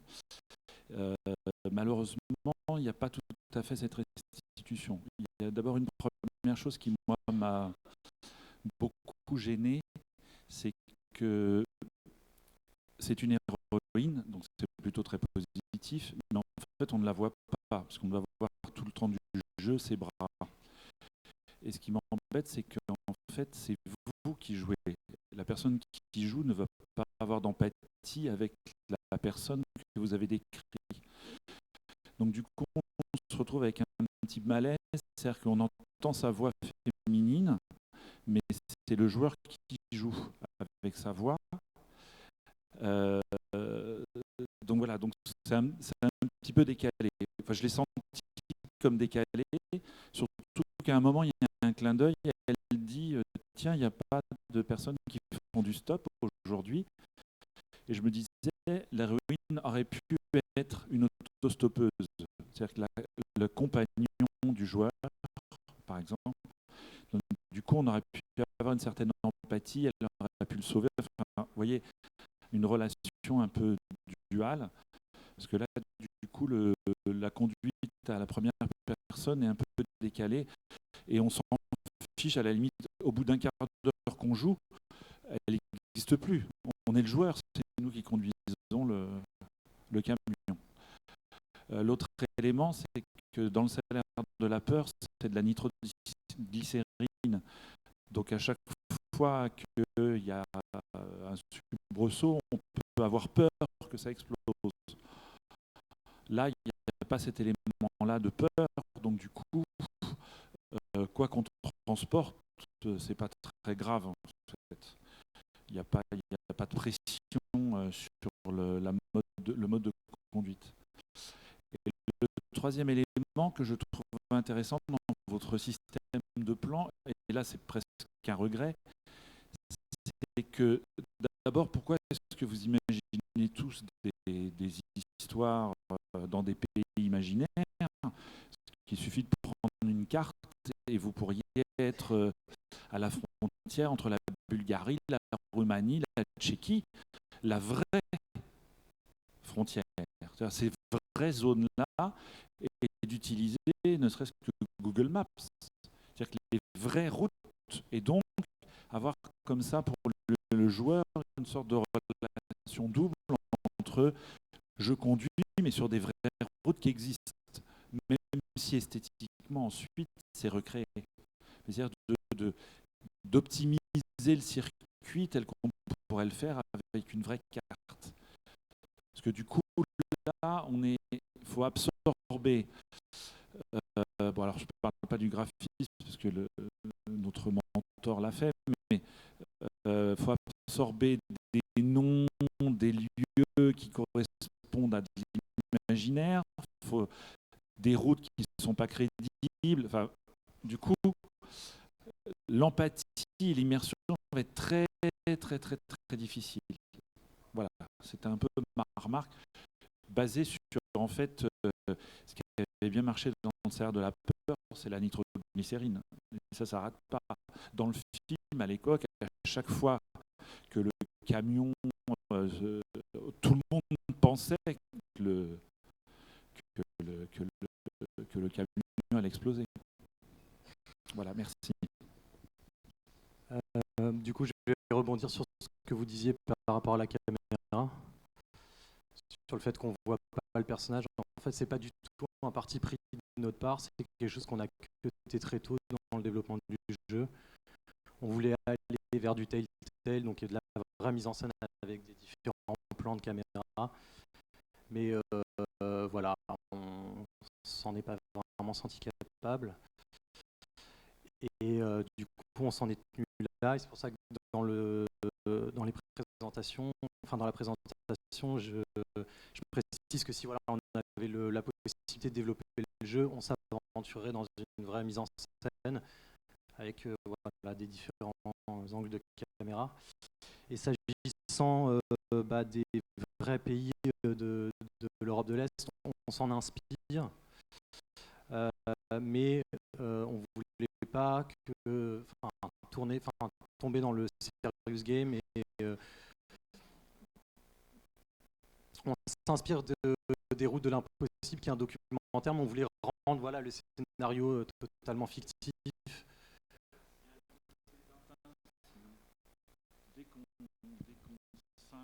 Dès qu'on singe les noms des pays de l'Est, on a l'impression de voir Tintin au sceptre d'autocar. Et c'est un peu ça, quand vous choisissez UPAM, machin. Moi, ça m'a fait rire. Enfin, j'ai dit, tiens, c'est le sceptre d'autocar. Voilà, c'est un petit peu ça l'idée. Or, on peut avoir des vrais lieux et qui ne sont pas forcément des lieux. Enfin, il y a eu la guerre à Sarajevo, tout ça. Il y a des zones qui sont encore abîmées, en danger. C'est pas caricatural, c'est une réalité. C'est tout. Mais c'était pas l'objectif, n'était pas de faire un serious game pour se dire voilà l'état des routes en Roumanie, mais c'était plutôt d'avoir une relation avec le réel et d'obliger le joueur à peut-être aller voir la vraie route et optimiser sa vraie route. Et peut-être, voilà, c'était juste ce point-là. Juste une dernière chose justement à ce propos. En fait, je pense qu'on a voulu, si on a voulu travailler sur un pays fictif, c'était à la fois pour toucher à une forme d'universalité et en même temps, on s'est, comme a dit Maxime, on s'est beaucoup inspiré au niveau des noms. Il y a beaucoup de noms qu'on a repris qui sont tchèques, bulgares ou roumains en fait, qui sont dans le jeu. YouPab en fait, c'est un véritable mot employé. Et je pense qu'on a voulu en fait se libérer d'un carcan réaliste, comme on a pu voir dans d'autres jeux où on conduit des camions, par exemple dans Road Truck Simulator, où typiquement là c'est véritablement les routes, mais c'est simulateur. Mais justement, je pense que c'est une des raisons pour lesquelles on a voulu se dire, pour enlever tout aspect simulation, on va même changer le lieu pour que ce ne soit pas un véritable lieu. En fait. Mais après, oui, votre tour est pertinent.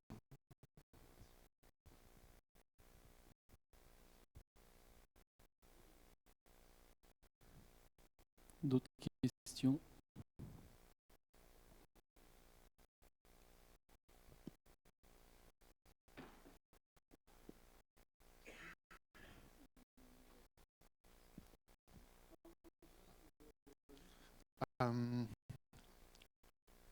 Rémi.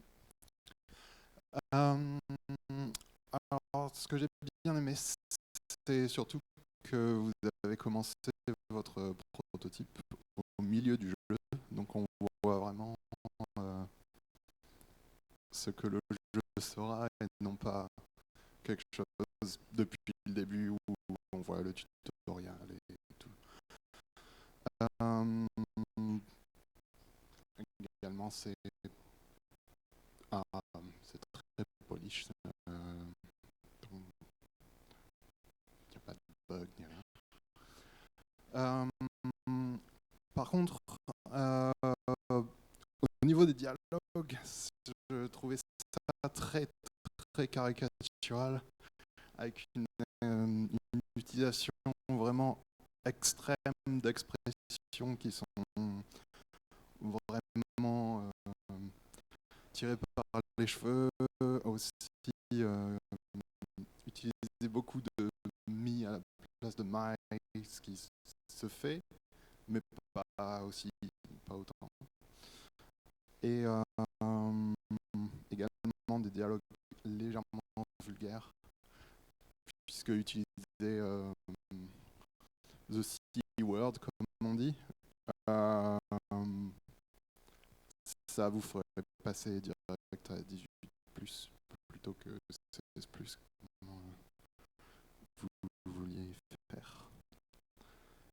Et voilà.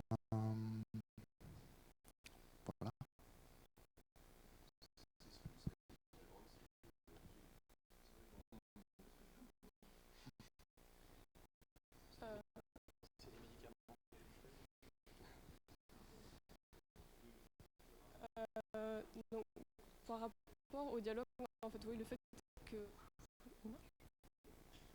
Pardon. Oui, pour le personnage principal, c'est vraiment voulu le fait, genre, les mis à la place des mails, etc. Parce qu'elle parle cockney, donc c'est vrai qu'on on l'a pas évoqué. Ah, pardon, j'ai pas l'habitude de parler dans un micro. Ah, oui, oui, c'est Danae. Ouais.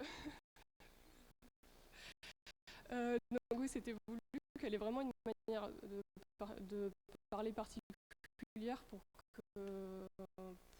rendre le personnage unique. Et pour les expressions, c'est généralement aussi des expressions cockney, pareil. Ouais.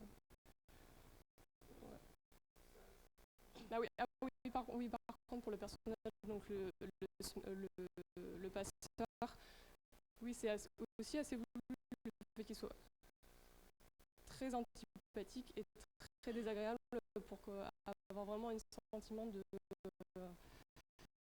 malaise quand il lui parle et pour essayer de mettre le joueur dans la peau de Ada un peu plus.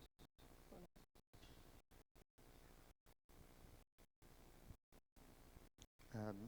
Vous proposez de faire un jeu donc en 5 épisodes. Moi, j'aurais aimé savoir quels sont les ingrédients que vous mettez dans un épisode pour donner envie d'acheter le suivant.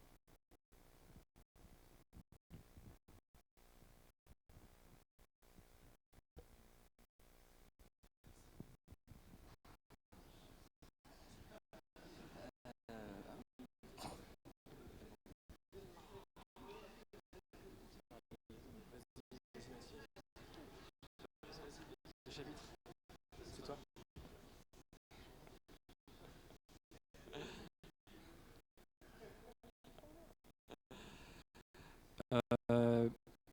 Comme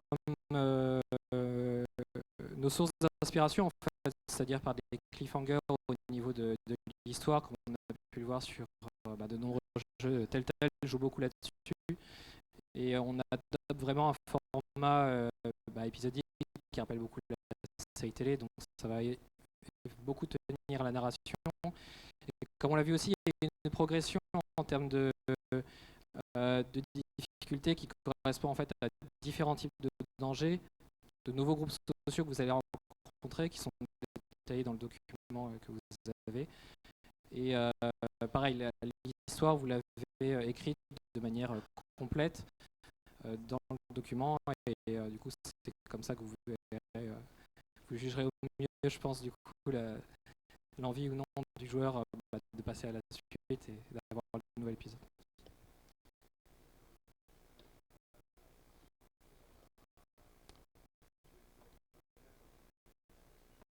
Ouais.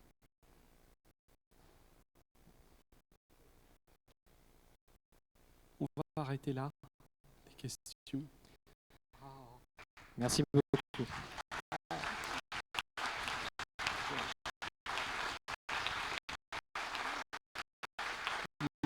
Moi, j'avais... Attends. Je me permets de faire une remarque.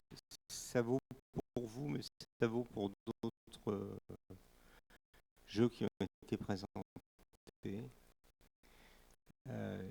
J'essaie d'expliquer, ou peut-être qu'on ne le fait pas assez, que écrire des dialogues, c'est un travail très compliqué. Et que je sais que certains d'entre vous ont eu des formations en Enjmin, mais on ne vous apprend pas à écrire des dialogues. Parce que et alors c'est encore plus compliqué quand on écrit des dialogues dans la langue qui n'est pas sa langue naturelle.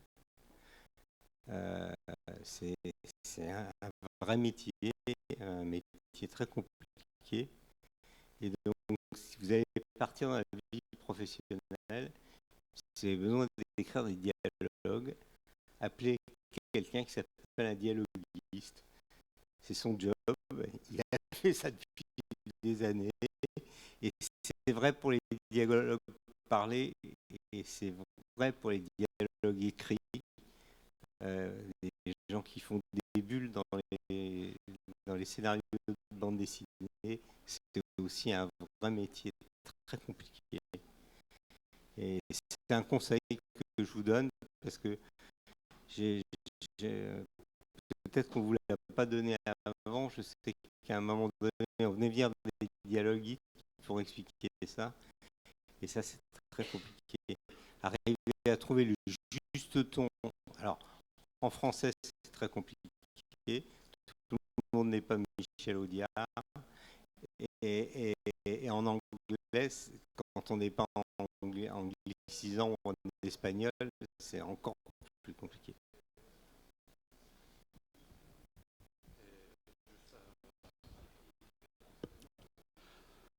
Merci.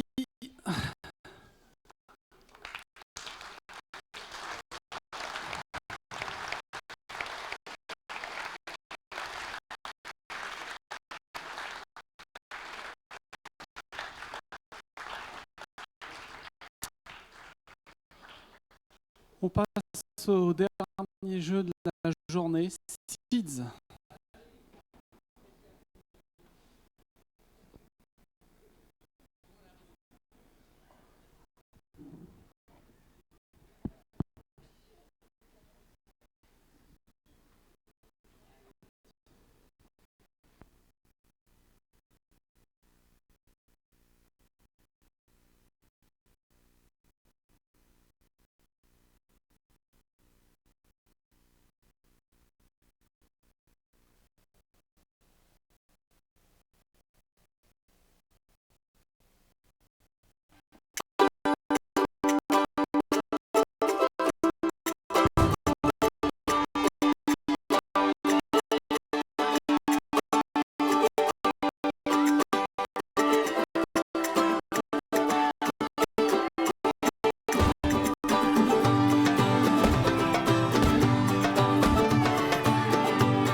Hello, my name is Luis Juan, and I am the producer of Seeds, a new breed of strategy game. But before talking about our project, I would like to tell you two of our main inspirations. The first one comes from our love for strategy games. We have all played games like Age of Empires, StarCraft, Warcraft, and also management or god games like Black and White, Populous, or From Dust. And what we love from these games is that every decision matters, and it's all about planning your strategy, executing your strategy, and choosing how to use your resources carefully. Our second main inspiration comes from cooperative games. We have played games like Castle Crashers, Guacamelee, Portal 2, or Bring It Back. And what we like from these games is that we can spend countless hours sitting on a couch or through online play with with our friends, planning our strategy for defeating a common enemy or achieving a common goal. And we believe that cooperative games can bring a lot more to the table than just simple competition. We had these two ideas in mind when we decided to start Seeds, and when we decided to add something new to the traditional formula of strategy games. And that is how we began Seeds, which is an online asymmetrical strategy game in which two factions, nature and civilization, will have to play together in order to beat a common enemy.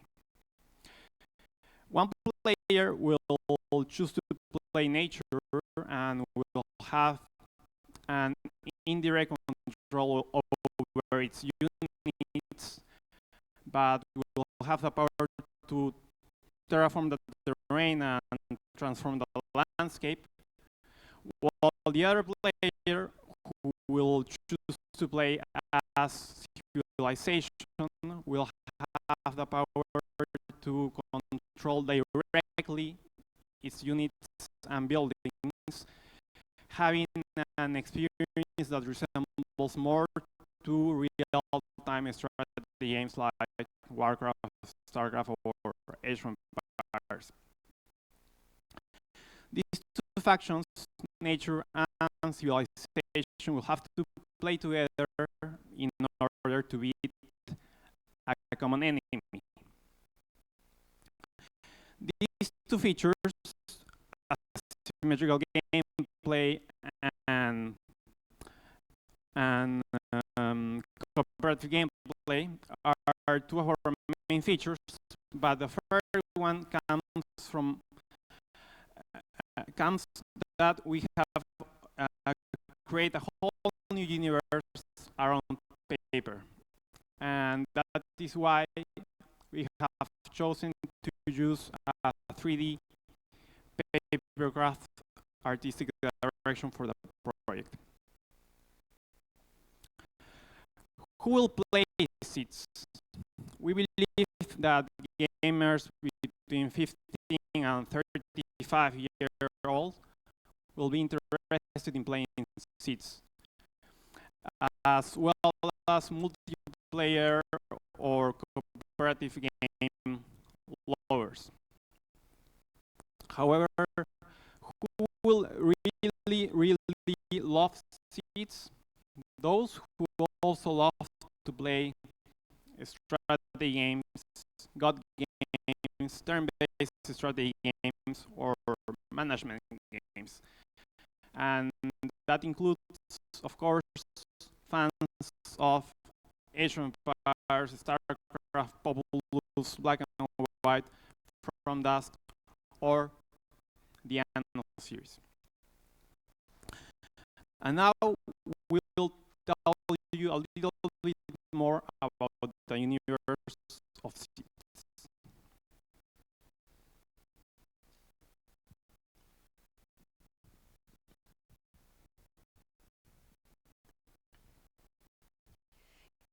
Greetings, everyone. My name is Dana Alba, and I'm going to talk to you about the artistic direction. And first of all, how do we came up with the idea of a papercraft world? Well, we as kids tend to play with whatever we have in hand, and imagination is our main tool. And well, we create worlds out of nothing. We discovered also that paper has this quality. You take a piece of paper, it's flat, it's blank, it's boring. But what happens when you manipulate it, when you fold it, when you draw it? Then it changes and something magical might happen. So keeping this in mind, we managed to get a very rich environment for a game. We have plains, mountains, oceans, civilization, land, and neutral ground. Each and every one of them with different characteristics and purposes. For character design, we went through a very detailed process, and paper is tricky, so sketching and vectorizing actually helped us to filter and polish our ideas. So then we can build paper models, and once we have a solid idea of what we wanted to do, it helped us for the 3D models.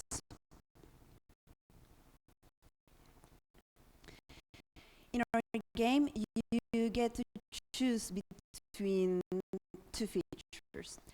You have either nature side or civilization side. And for nature, we wanted it to have an organic look. So their shapes are a little bit more round. As for civilization, we kept a rigid side and more sharp design.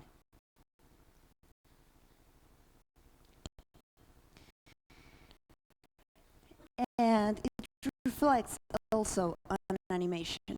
Each character has their own function and personality, and we wanted it to be shown not only by its looks, but by the way it moves. So we kept fluid movements and dynamics. In this paper universe, we wanted it to have a little bit more life. So we chose two elements to make this possible, and we used special shaders on them to make them a little bit more dynamic with the rest. As for the user interface, we wanted it to detach from the 3D environment we already had, and we stick to the two-dimensional style. It is more readable to the player, and it's easier to use. For sound, well, it is very important in our game, and we wanted it also to support the gameplay and the graphics. And we highlighted feedbacks and signs for this. We also wanted to have a natural environment when we played. So we used natural elements in the sounds, in the mix of sounds. We have water, we have wind, for example, and with the music, we kept string instruments, also percussions. All of this to create a more immersive experience for the player. And I'll leave you with the gameplay.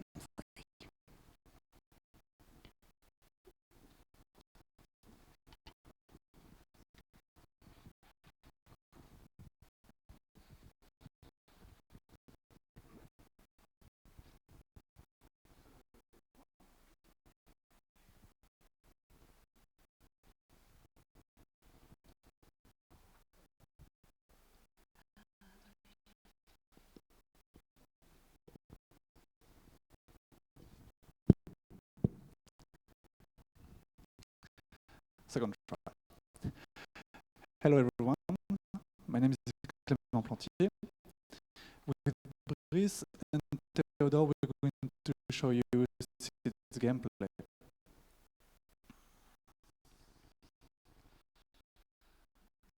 So, our game will feature both an offline solo campaign and an online cooperative mode that we call the ARC mode. Let's see this mode now.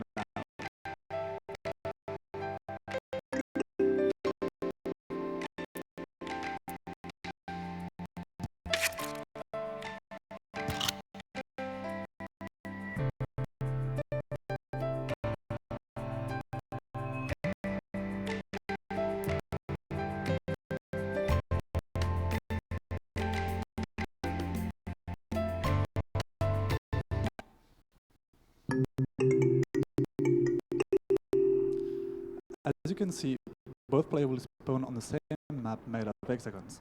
One player will embody nature, while the other will play as civilization. But life isn't pretty on this little paper planet. A ferocious ink has started to spread, destroying everything on its way. But the players can't beat it. They can only slow it down enough time for them to build an ark and escape from that planet. But building that ark is going to require a lot of work and a lot of teamwork in order to succeed. Players will have to look for hidden artifacts, research technologies, collect resources, and of course populate the ark with different animals. Let's see how they're going to do that in the early game. We're going to show you three key elements, three key moments of a typical ark game. Let's start with the early game. Here we are in the first minute of the game. Nature's gameplay is all about indirect control and subtle influence. Nature scrolls by itself, so you don't have to do anything. It will soon spread and turning the neutral tile into plain tiles.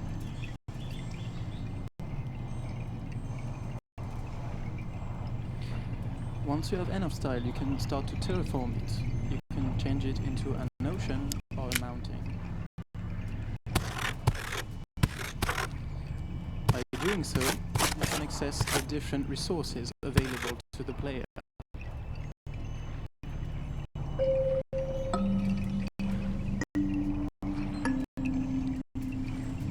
These resources are the fuel for species crafting that we will talk later on.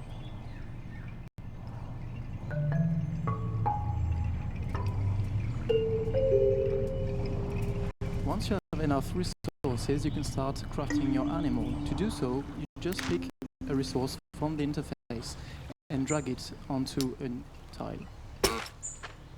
This will create a new animal with its own behavior and way to react to the game. Each animal has its own capacity and abilities. You will have to learn them during the solo campaign. If you want something more evolved, you just have to pick another resource and drag it into an existing animal. This new one will have new capacities and will have different behavior.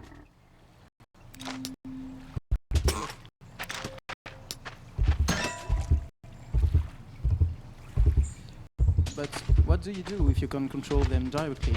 Well, this is why the Guardian comes into gameplay. This godlike figure is always above the terrain. It acts as a magnet for animals. Some will be really attracted to it, some will just ignore it. It also has the feature to direct the expansion.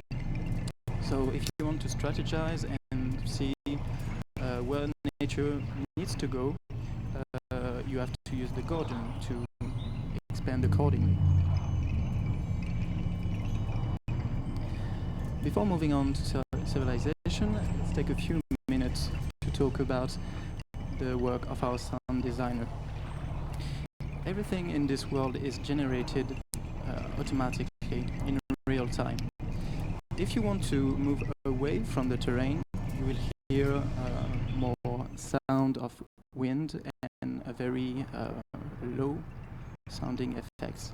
But if you move closer and closer to the terrain, you can hear nature sound and different samples that are generated depending of what you see on the screen. If you're on top of plane, you will hear sounds of forest, for example, or in top of mountains, you can hear birds of prey.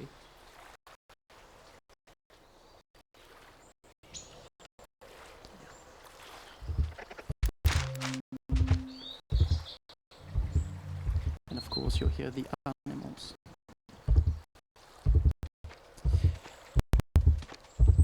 But nature is not alone on this little planet, so let's move on to civilization gameplay.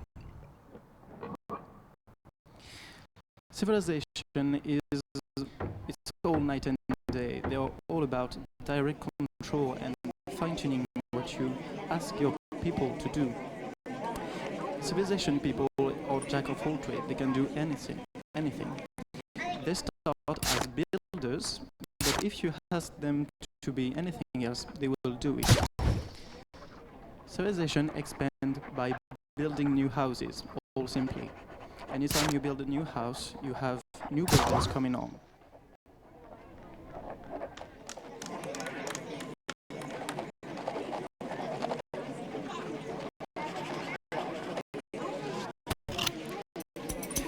Once you have a housing tile, you can upgrade it. You can turn it into a farm or a science facility. As your people are very intelligent, they will turn into farmers or scientists as soon as the construction is done. Those builders are a resource and you have to use them carefully. Farm's purpose is to strengthen the population as a whole. This is a general buff. It will make them faster to move, stronger against the ink, and better at constructing. Science facility, on the other hand, will give you access to the skill tree that we will talk later on in the mid-game. Once you create a science tile, it will create 5 scientists that you will be able to manage and put in the different researches that you want. Now, let's see what the players will do with these features in the mid-game session. So, jumping forward a bit to the mid-game, now that we have expanded a bit, we can start looking for the artifact and build the arc.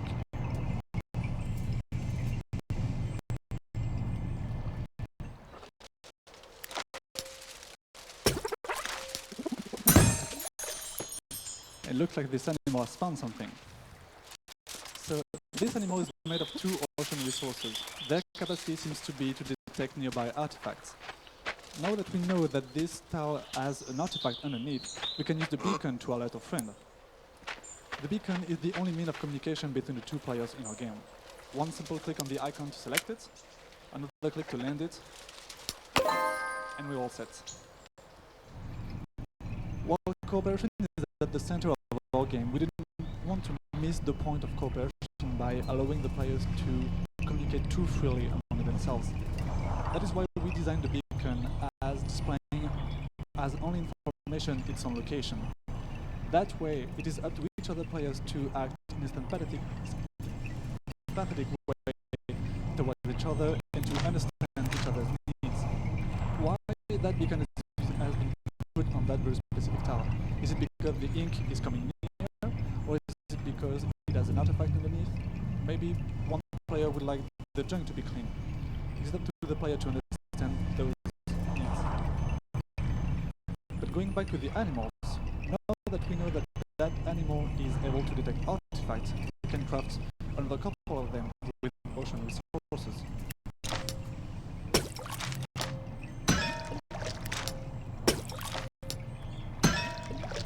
We can also use the Guardian to guide the animals to another group of junk tower. There's another group here, so chances are there is another artifact hidden underneath.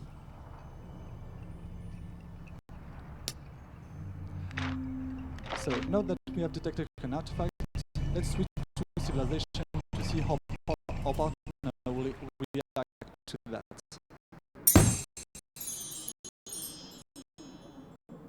So, nature has found an artifact. We can send some builders to dig it up.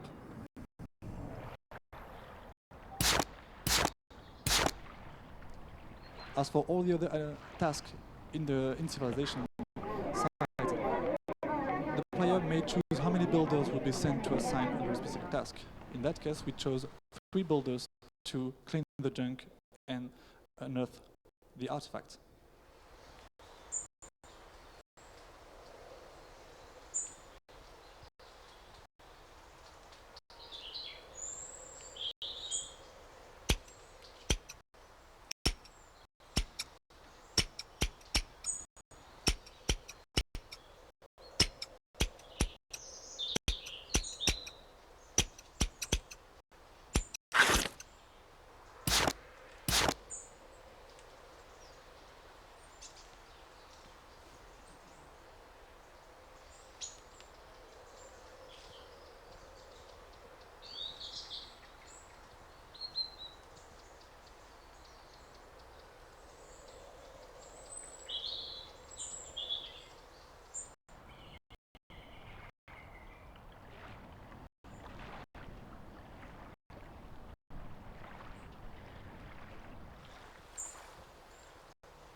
While recovering artifacts is a common effort for both players, it also needed to research different technologies.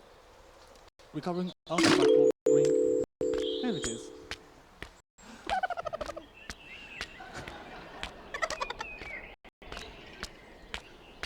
Recovering artifacts will bring all players one step closer to their goal, building the Ark.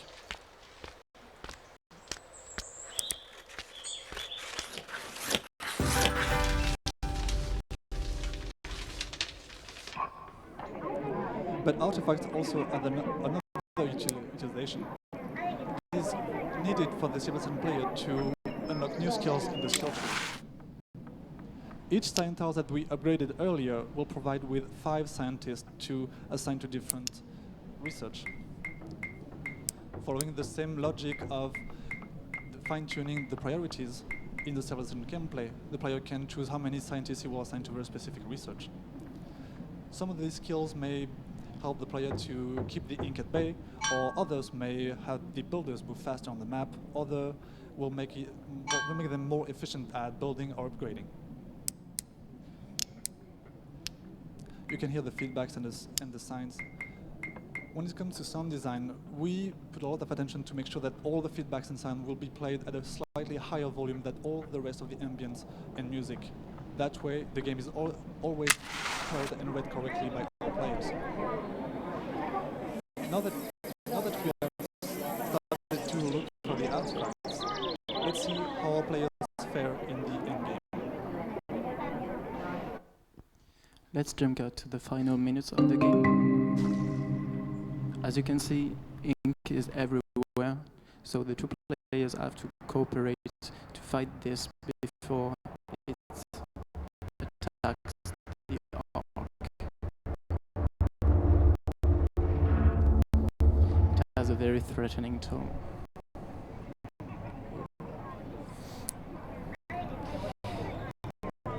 Now that we know how our animals are and what are their capacities, we know that one of our animals can hold off the ink, so we will make a couple of them near the border of nature territory to hold off the ink, the time that civilization reacts and send builders to help us. We really have to buy a few minutes before the final artifact is found and the Ark is ready to be launched.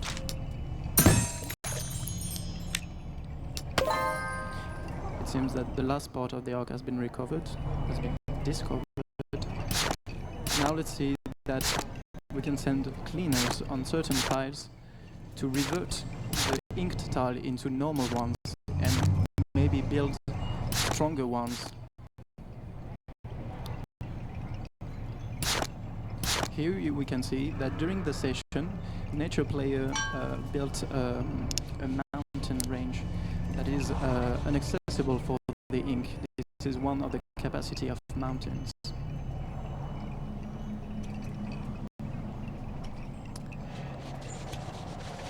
We can see the little builder work.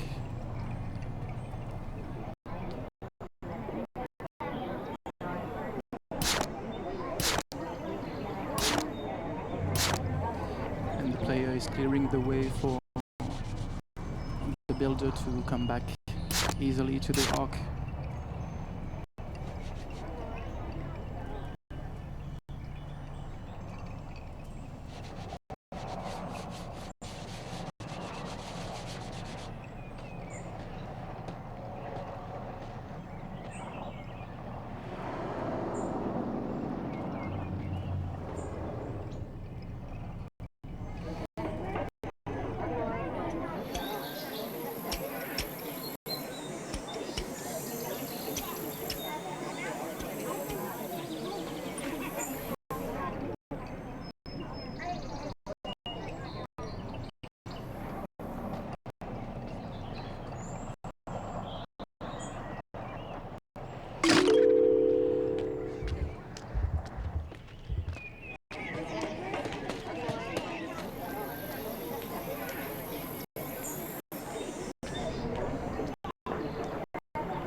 Finally, the arc is done, so let's get away from this planet.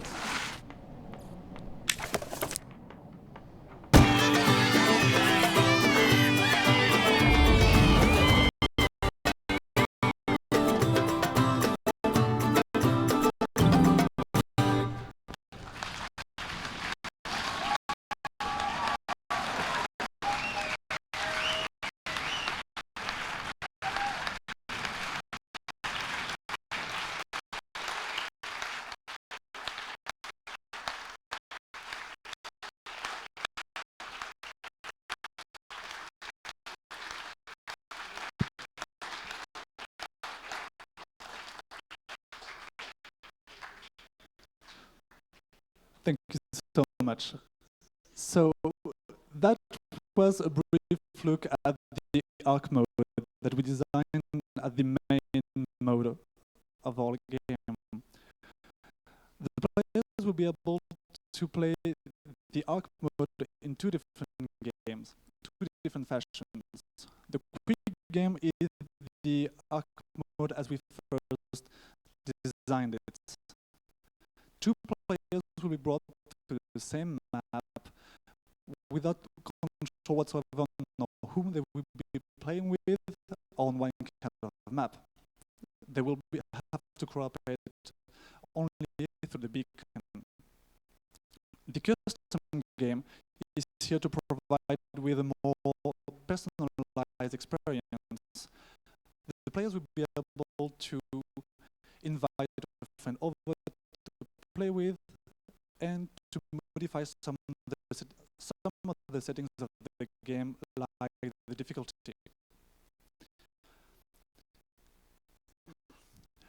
Apart from that online mode, we're also planning to develop a solo campaign offline that will serve as an introduction to the online main mode. Each faction will have its own campaign focusing on teaching the players the mechanics of the game. Several missions will be assigned to very specific gameplay elements. Once that element has been mastered by the player, he may carry on to the next. All those missions, the campaign as a whole will be played on the flat map that we saw earlier in the prototype. However, we're planning to implement different kinds of maps for our game. While we know that the flat map is the standard map for that genre, our universe is rich and innovative enough to allow us to get creative on that matter as well. That's why we're planning to implement a sphere map and a torus-shaped map in the game as well. Those three maps will be available for the players to play in the custom game and in the campaign. Once the player has finished a campaign on the flat map, he may start over the sphere map campaign, retaining the same smooth curve of difficulty we talked about a bit earlier to ensure that the players know how these mechanics they already know about interact on that new map. Finally, our game wouldn't be complete without one last final feature. That is an editor, a map editor. In that mode, players will be able to create their own map. They will be able to choose what kind of map they will be playing on, flap, sphere, or torus. They will also be able to modify some of the game parameters, like the spawning location of both players, the number of artifacts needed to complete the arc, or how many junks there will be on the map. They will also be able to modify some of the events of the game, like the ink expansion speed or the apparition pattern of the ink. Once such a map has been created, the players will be able to share it online for the other players to play it, or to invite friends over to play it in the custom game.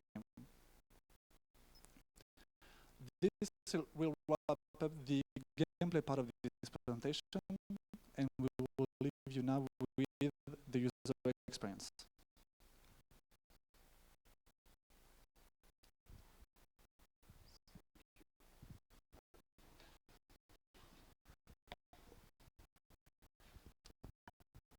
Hello. My name is Loubet Vincent. I'm user researcher on seeds, and I will talk about the focus groups and the playtests we made on our game. Seeds an unusual core gameplay. It was vital for us to collect opinions and feedbacks from our potential target audience. To reach this goal, we made 2 focus groups with 10 participants in total, from casual gamers to hardcore gamers who played at least one real-time strategy game or one cooperative game. We focused on 3 main questions: the communication within the game between players, the participants wanted to have a non-verbal and asymmetrical form of communication to stay coherent with the gameplay. The second point is the overall challenge. In each session, participants suggested to make players cooperate against a common enemy, like a disease or pollution. It reinforced our design decision of including ink as a common threat. And the last point was the cooperative gameplay features. Among all the propositions of our participants, 3 main features emerged: a common resource to manage and share, a common skill tree, and the capacity to adopt the ink cooperatively. The focus group were an important source of information from our target audience. The next step was playtesting. We made 2 sets of playtest with 1 participant per session. The first one focused on the usability of already implemented features and on the perception of the artistic direction by our participants. It revealed that our prototype has a lack of feedbacks,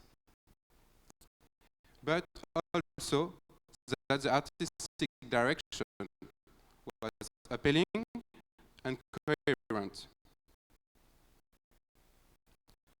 Between the two playtests, we did a lot of feedbacks and more new features, like the guardian for the nature,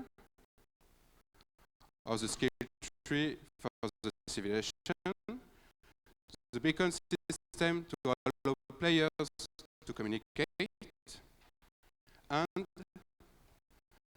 the the artifact system, which is really important for the game feel we wanted to give to our players.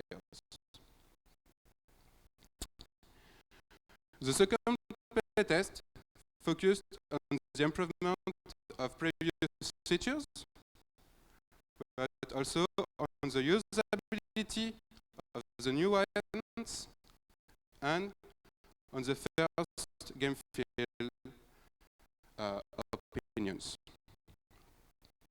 by our participants.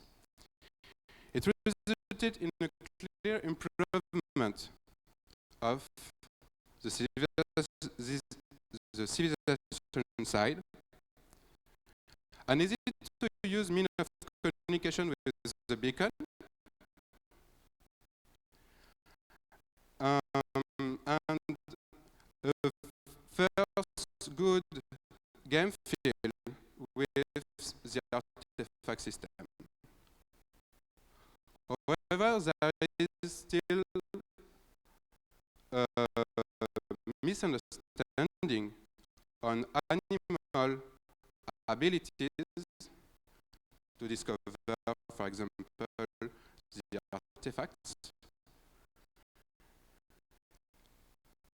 The next step now is to test the game with 2 players per session to have deeper data on the game feel and then iterate to balance the game.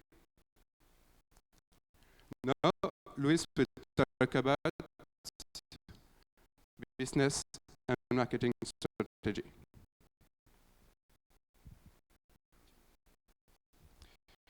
Thanks.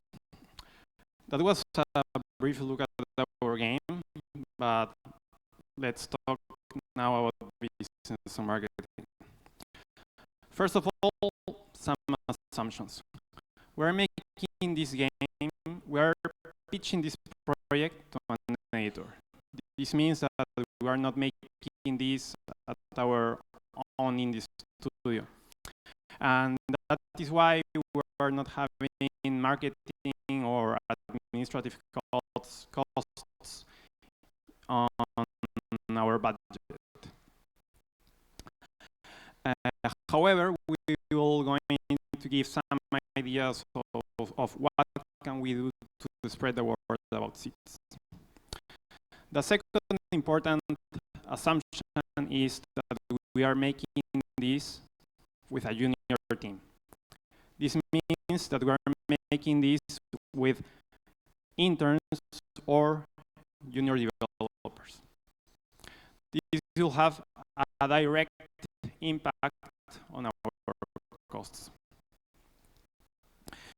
We're taking a traditional business model.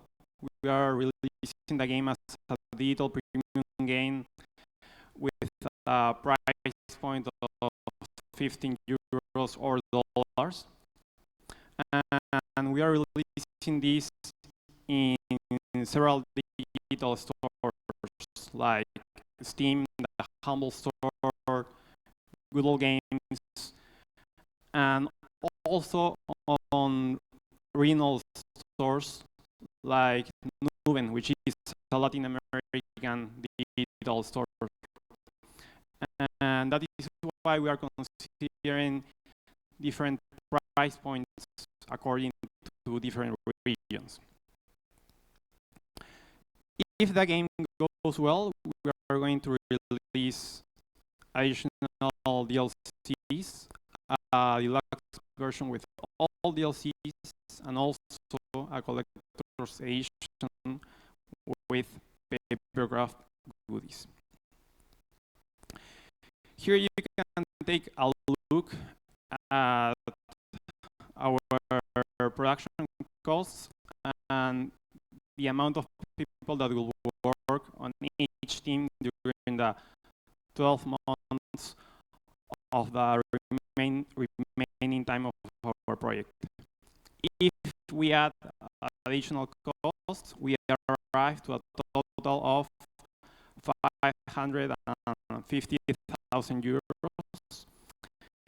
And if you would like to know more details about this, we can discuss that during the Q&A session. In this chart, you can take a look at our projected sales. The first thing to notice is that we are considering different revenue streams. We are not only considering Steam. Another important thing is that we are considering a 12-month period for these projected sales, and that these are conservative projections according to our research with similar games with similar price points. And finally, we are also considering at least 10% of our sales during the pre-order period.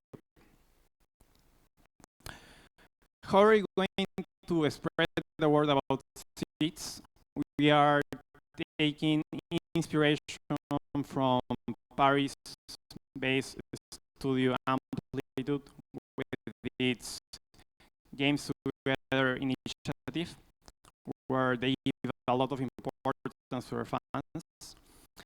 And we are going to do that while in production, but since now we have already been sharing content through YouTube and on our website that you can already visit at seatsgame.com, where we just concluded one of our contests last week. What is the future for Seats? If we continue the project, it will take us 12 more months. And here you can take a look at some of our milestones and when are we going to add some of the features that we have already told you during our presentation. And we are also considering at least 2 months for general polish of the game. That is all that we have for now, but first we will like to share with you our trailer.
And now I would like to call the rest of the team, starting with our developers, Brahim Berkati, Luca Legui, et Vincent Sompel.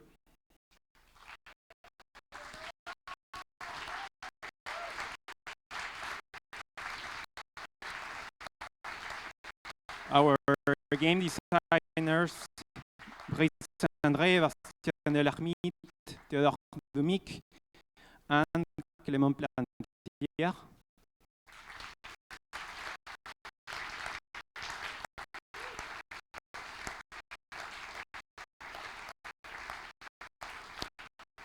Our artists, Dana Alba, Catherine Albu, et Aline Krebs.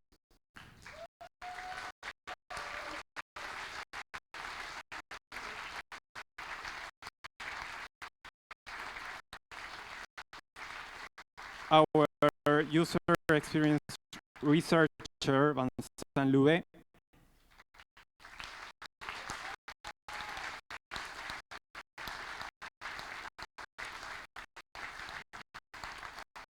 And our sound designer and composer, Nicolas Mayou.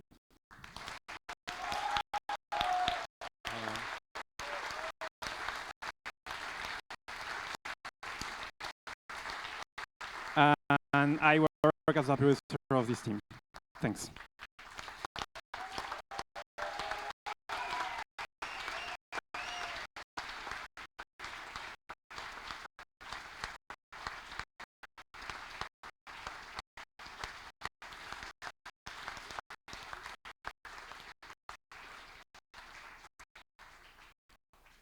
Now we can start the Q&A session. Des questions? Oui.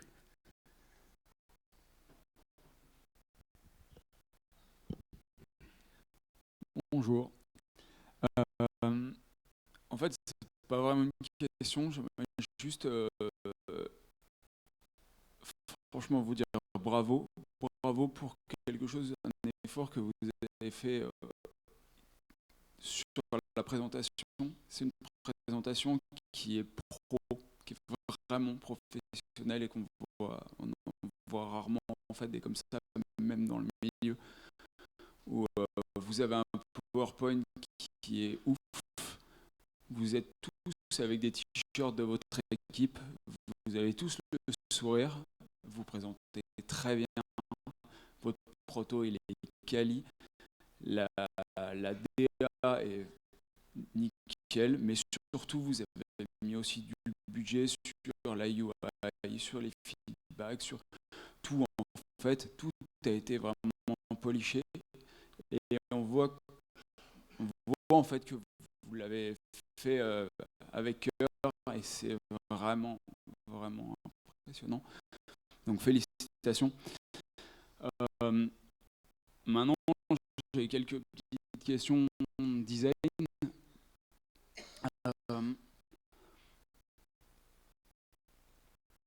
La première, c'est je comprends pas trop le balancing de votre jeu, puisque j'ai l'impression que vous aviez toujours beaucoup trop de ressources par rapport à ce que vous dépensiez. Je n'ai pas trop compris en fait ce qui pouvait motiver à prendre des risques. Donc en général dans le game design, on essaye toujours d'avoir un trade-off entre les risques et les rewards. Là, j'avais l'impression que vous faisiez un peu des choix et de toute façon, ça va passer.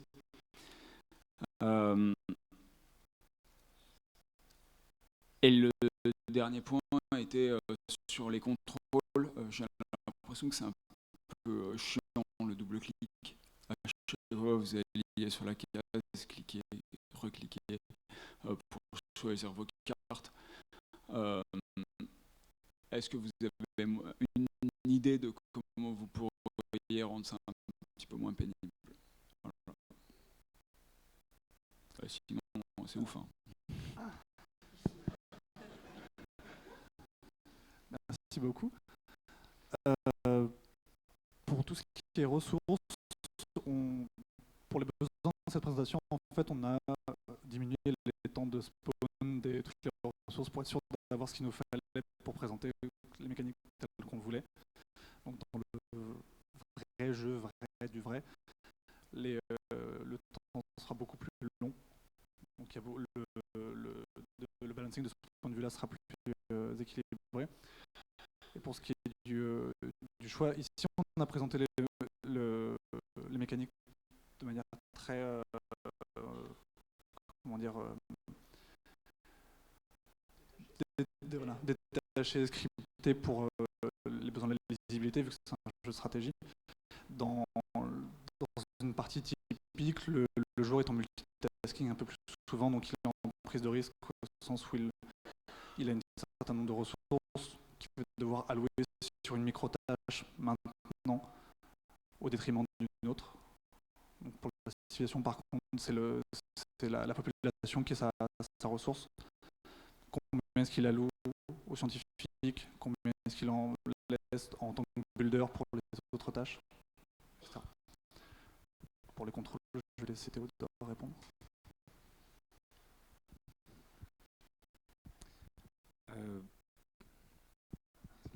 On m'entend ? Pour ce qui est du double clic, il y a des raccourcis clavier en fait que du coup j'ai pas montré nécessairement parce que on n'aurait peut-être pas compris, mais oui, effectivement, quand on joue qu'à la souris, c'est un peu fastidieux. Voilà, c'est quelque chose qu'on n'a pas vraiment essayé de régler parce qu'on voulait vraiment que tout soit faisable à la souris. Forcément un côté un peu laborieux de ce point de vue-là, effectivement. Mais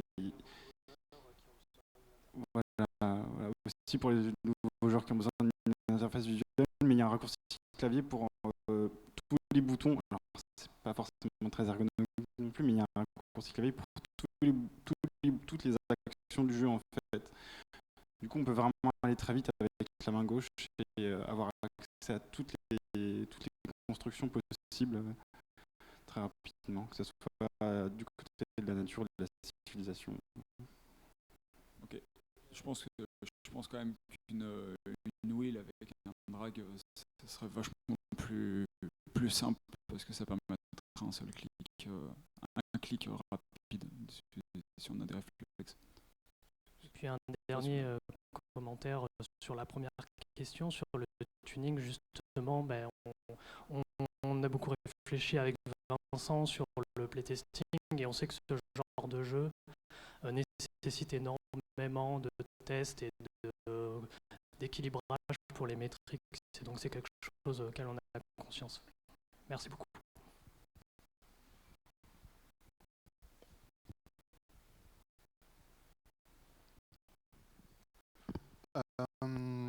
Oui, bravo aussi. Martial a dit beaucoup de choses que je voulais dire. Et par contre, il y a un truc qui m'a un peu surpris.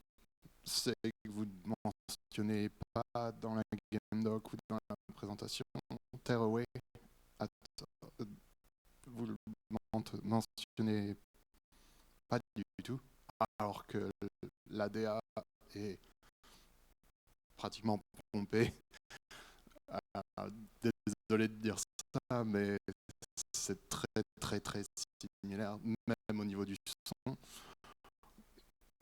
C'est pas un mal, c'est juste vous devez le reconnaître, et on nous avait fait la remarque pour notre projet en M2 aussi, et on n'avait pas du coup faut reconnaître vos inspirations.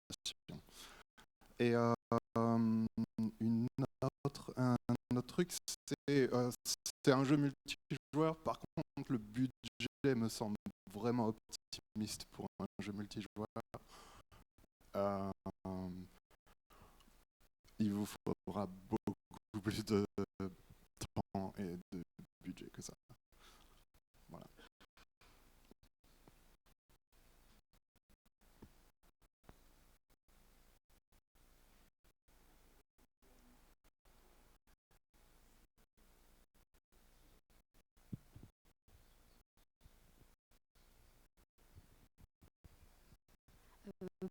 Tout d'abord, merci pour vos retours.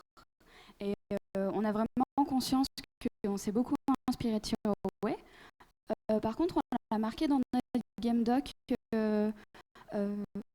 au niveau artistic direction, en fait. On a vraiment marqué, on s'est vraiment beaucoup inspiré de lui, on en a vraiment conscience. Merci. So the question was that the budget wasn't so realistic.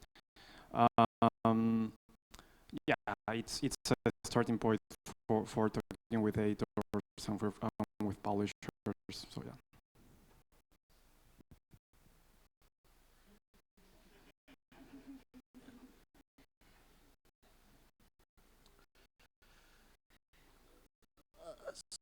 So nice, very nice presentation. I really appreciate the degree to which your presentation explains how you made the decisions you made, how you came to the feature set that you had. That is greatly appreciated. It is expected in this kind of presentation, and that was very nicely done. I also like your general level of enthusiasm for the project across the whole team. We really feel that in the presentation.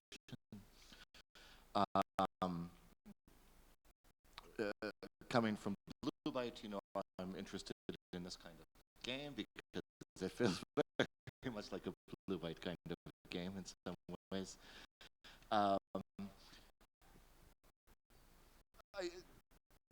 I know I talked about these things last time. I'm still not convinced about the communication level if the pin is enough. It's a nice idea. I just wonder what happens if my co-player puts that, and I'm thinking, I have no idea what he's thinking. If there's a way I could put a question mark on it or something, just to sort of flag it as I'm not sure. Or it might be nice if there was some way to know if I put the pen that it's at least been seen. If it changed colors or something, I go, okay, he's seen it. Hopefully acting on it and that sort of thing. And it might be nice if there's some way to say, you know, hey, nicely done, like a thumbs up kind of thing to communicate it as well. It feels like, I don't think you need to get into text or anything complicated, but you might want a couple more tools. I might feel better about it if I just played it a couple times with strangers. Maybe it isn't that big of an issue, but I'd be a little worried about that. I still want my endless mode.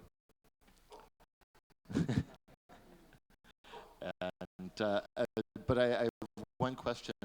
How does anyone your age heard of Mule? An esoteric game from '83. It's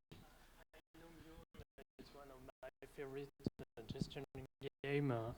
I find the economic feel to it really interesting, yes. and it has a real depth to it.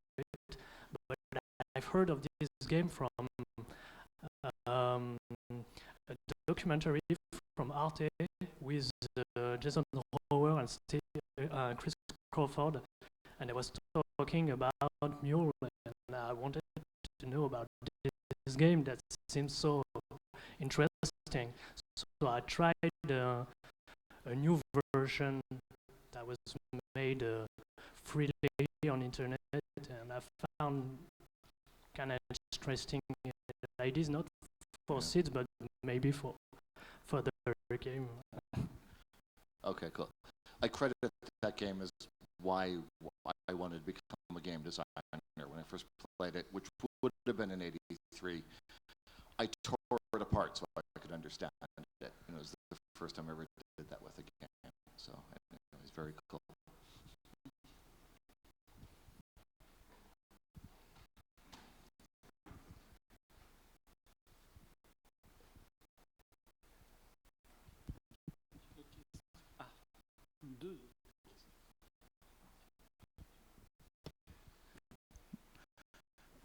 Bonjour.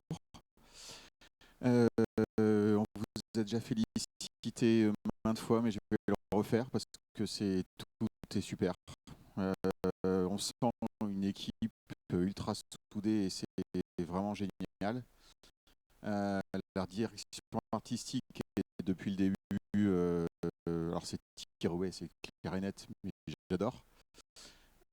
Surtout que ce qui est vraiment bien avec cette direction artistique, c'est que vous l'avez dans le temps réel, elle est bien rendue. C'est pas simplement du papier. Et ça, c'est extrêmement important. Donc, que ce soit les animations, la modèle, les choix que vous avez faits, vraiment, c'est super. Donc voilà, je vais arrêter les compliments et juste vous poser une question sur le gameplay que j'ai peut-être pas compris, mais ça me titille sur la longévité du gameplay et l'intérêt qu'on peut avoir. C'est les artefacts. Ils sont aléatoires sur la map. Ils sont en gros, ce que je comprends pas, c'est qu'est-ce qui va retenir le joueur à continuer à jouer et comment vous allez réellement renouveler le level design. J'arrive pas à voir comment le gameplay va se renouveler au fur et à mesure des niveaux.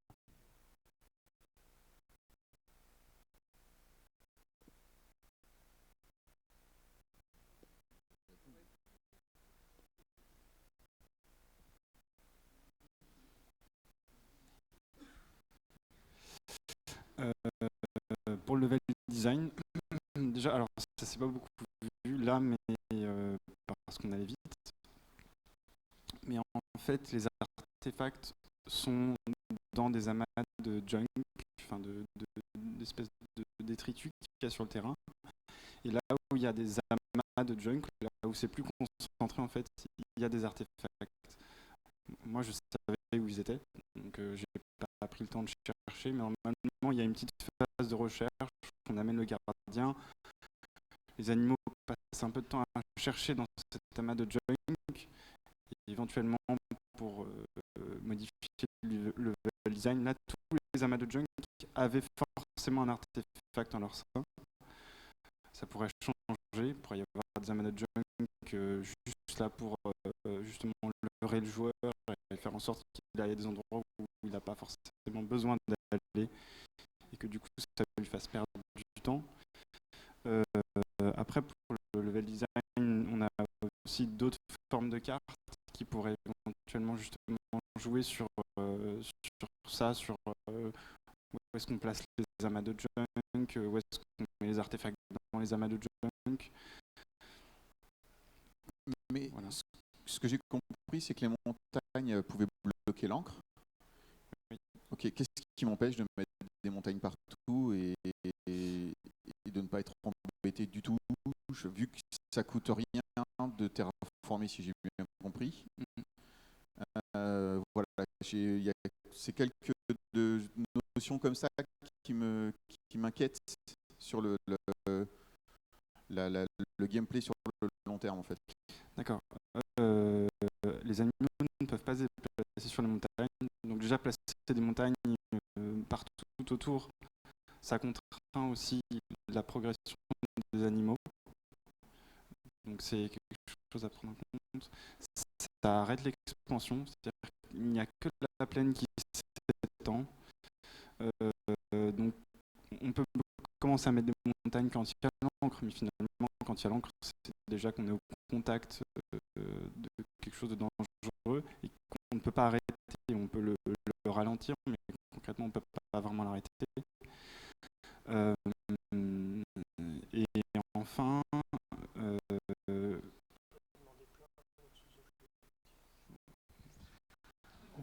en fait, on peut développer aussi à partir de ce système-là énormément de sous-objectifs au-delà de l'arc mode. au niveau du crafting d'animaux, d'avoir un certain nombre d'animaux à crafter, avoir un certain nombre de faire un certain nombre de montagnes, etc. On a plein de choses qui sont chiffrées qu'on peut demander en sous-objectif également pour renouveler le gameplay.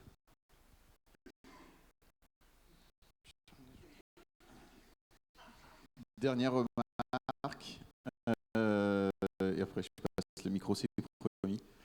Ce qui, à mon avis, je suis complètement d'accord sur le fait que le budget et le timing me paraît extrêmement ambitieux. Surtout que pour un jeu comme ça, je ne vois pas comment vous n'avez pas prévu une bêta, mais ouverte ou fermée avec plein de joueurs. Et je crois l'avoir. Il me semble que c'est dans le planning. Je ne l'ai pas vu. Yeah. Well, just for develop a bit more the question. Yes, it's true that maybe the budget and the schedule maybe are not so realistic, but that is exactly the reason why we're looking forward to start a relationship and talks with an editor that can tell us those kind of things, because we don't have too much expertise on that.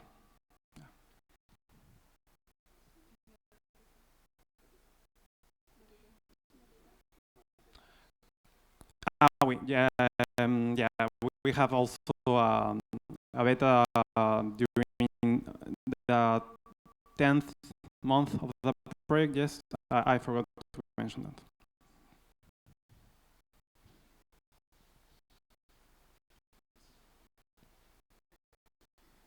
Bonjour, Camille Escudron d'Ubisoft. Déjà, merci aussi pour cette présentation qui est magnifique. J'avais 3 questions par rapport à votre présentation. Déjà, vous parliez d'un manque de feedback, enfin d'un retour de manque de feedback. Effectivement, on voit que peut-être les waiting times, les animaux, on ne sait pas trop forcément ce qui est leur rôle. Déjà, cette première question, comment est-ce que vous avez déjà réfléchi à comment vous alliez introduire ces feedbacks? Ma deuxième question, c'est, je rebondis sur la question de Martial, ce qui est au niveau du challenge. Effectivement, il y a Link qu'on voit à la fin du jeu, mais sur tout le long du jeu, en fait, j'ai l'impression qu'il n'y a pas beaucoup de challenge pour le joueur, qu'il n'y a rien qui le pousse à se dépêcher, comme on pourrait y avoir.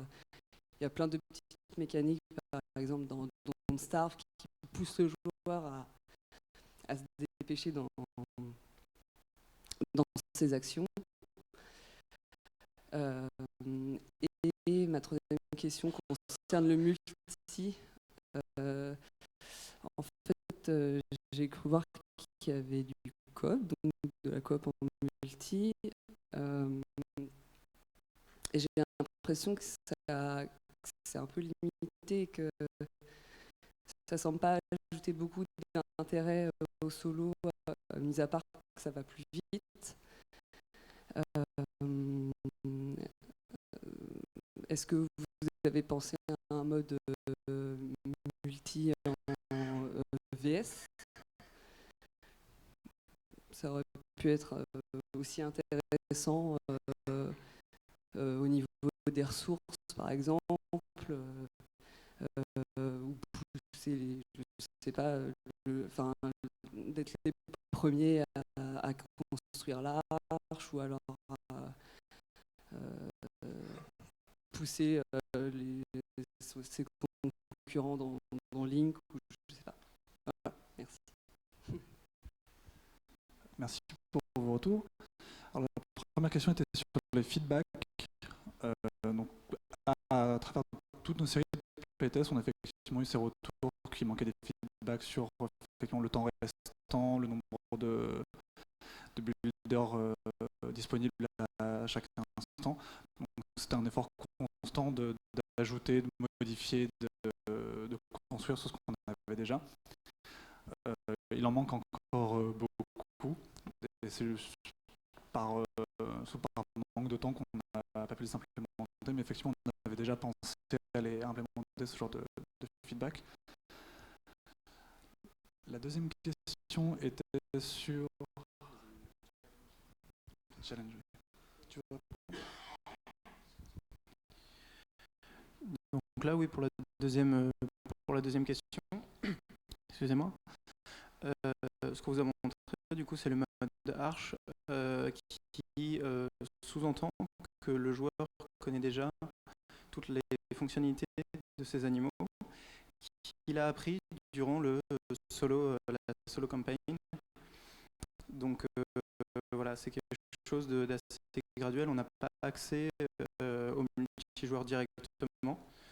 On est obligé d'apprendre un tout petit peu, et une fois qu'on a complété le premier livre de la campagne, on peut y aller et commencer le multiplayer et s'amuser avec d'autres personnes.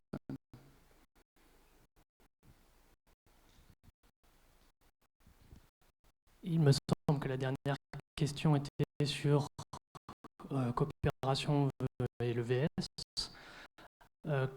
Clairement, en fait, en début de projet, la question du VS s'est posée. On a réfléchi à tout ça, et en fait, on a décidé en équipe que le sens où allait notre jeu, avec sa DA et avec le côté nature, civilisation, en tout cas, on avait tous envie de faire un jeu plutôt axé sur la coopération. Voilà. Donc c'est vraiment un choix de notre part.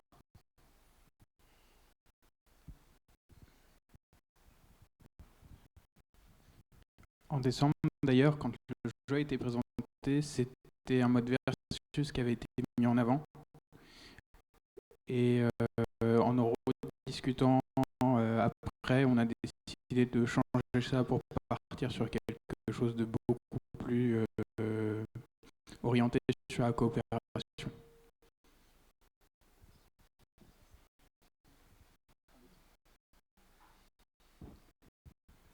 Et pour juste répondre, si je me souviens bien, il y avait un moment où vous avez parlé aussi de la pression de l'encre, du fait qu'on n'avait pas vraiment de challenge pendant la partie.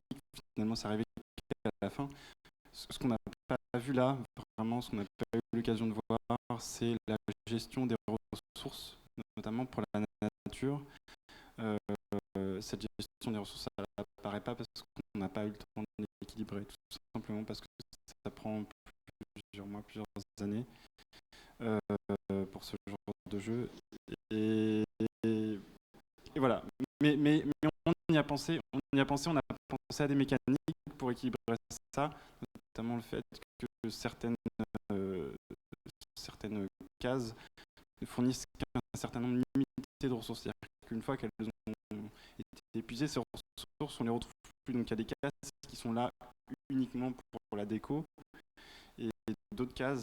Donc il faut continuer à s'étendre finalement le plus possible pour continuer à avoir un stock de ressources et pouvoir créer des animaux qui, eux, vont pouvoir interagir avec le monde, maintenir l'encre à distance, etc.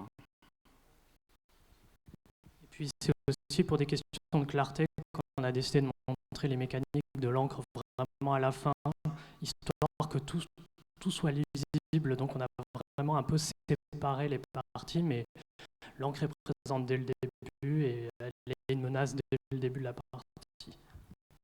Merci beaucoup.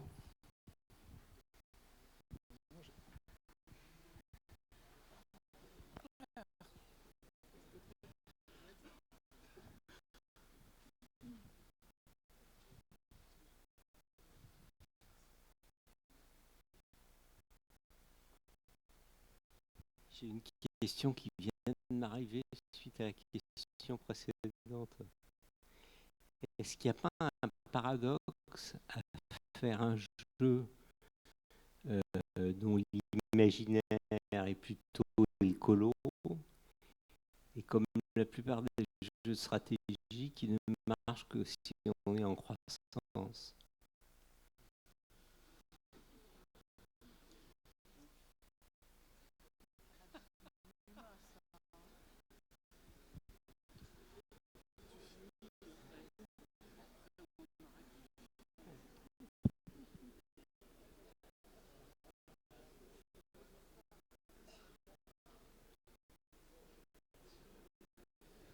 Je crois que dans le dernier opus de SimCity, on peut jouer écolo, c'est-à-dire on peut essayer de stabiliser le jeu sans utiliser toutes les ressources.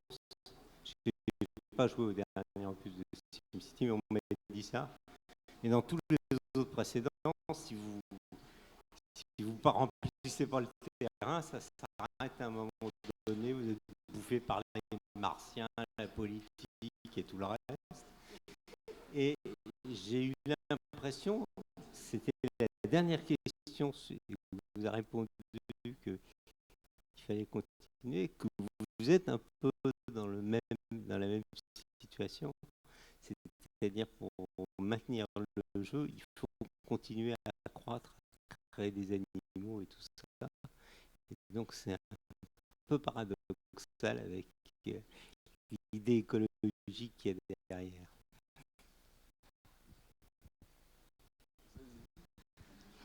Alors, je vais vous répondre avec une phrase de... Enfin, c'est Nietzsche qui parlait justement de la volonté de puissance.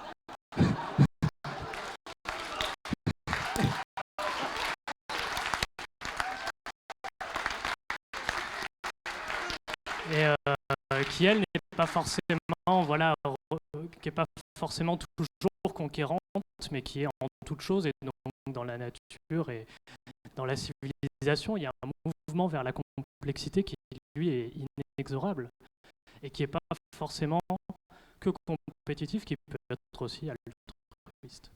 Voilà.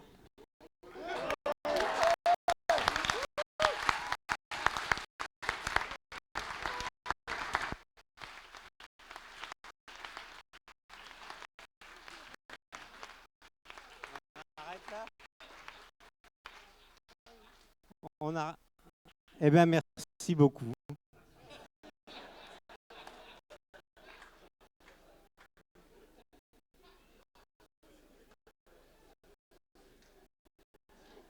Et on les applaudit.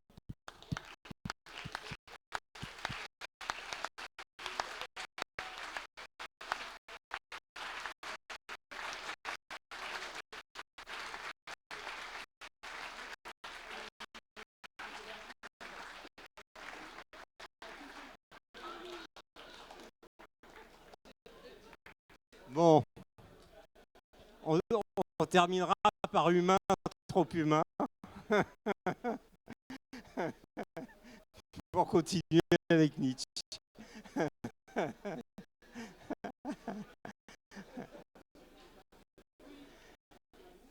Bon, alors, je voulais, avant que tout le monde ne soit parti, je voulais remercier tout le monde, alors à commencer par les élèves de cette promotion qui nous ont présenté un tas d'idées de jeux originaux très différents et passionnants.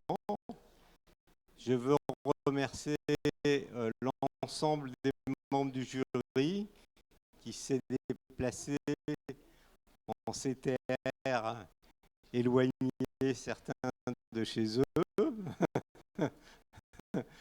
pour venir ici, et en particulier Pal, qui a été notre mentor associé, à dire que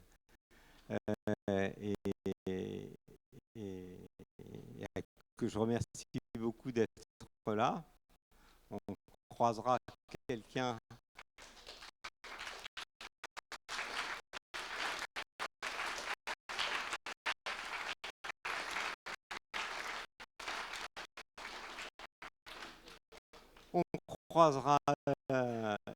j'espère lui, et dire que pour le passage de témoin au parrain, qui sera très probablement une marraine pour l'année prochaine. Et je voulais remercier toute l'équipe de l'Enjmin, toutes les assistantes de formation, Anthony et Ravière, qui ont assuré tout le suivi technique de cette installation, le corps professoral. Je voulais remercier Cécile, qui n'a pas pu venir là, mais qui a suivi l'ensemble des présentations sur YouTube. Et je vous donne rendez-vous à l'année prochaine.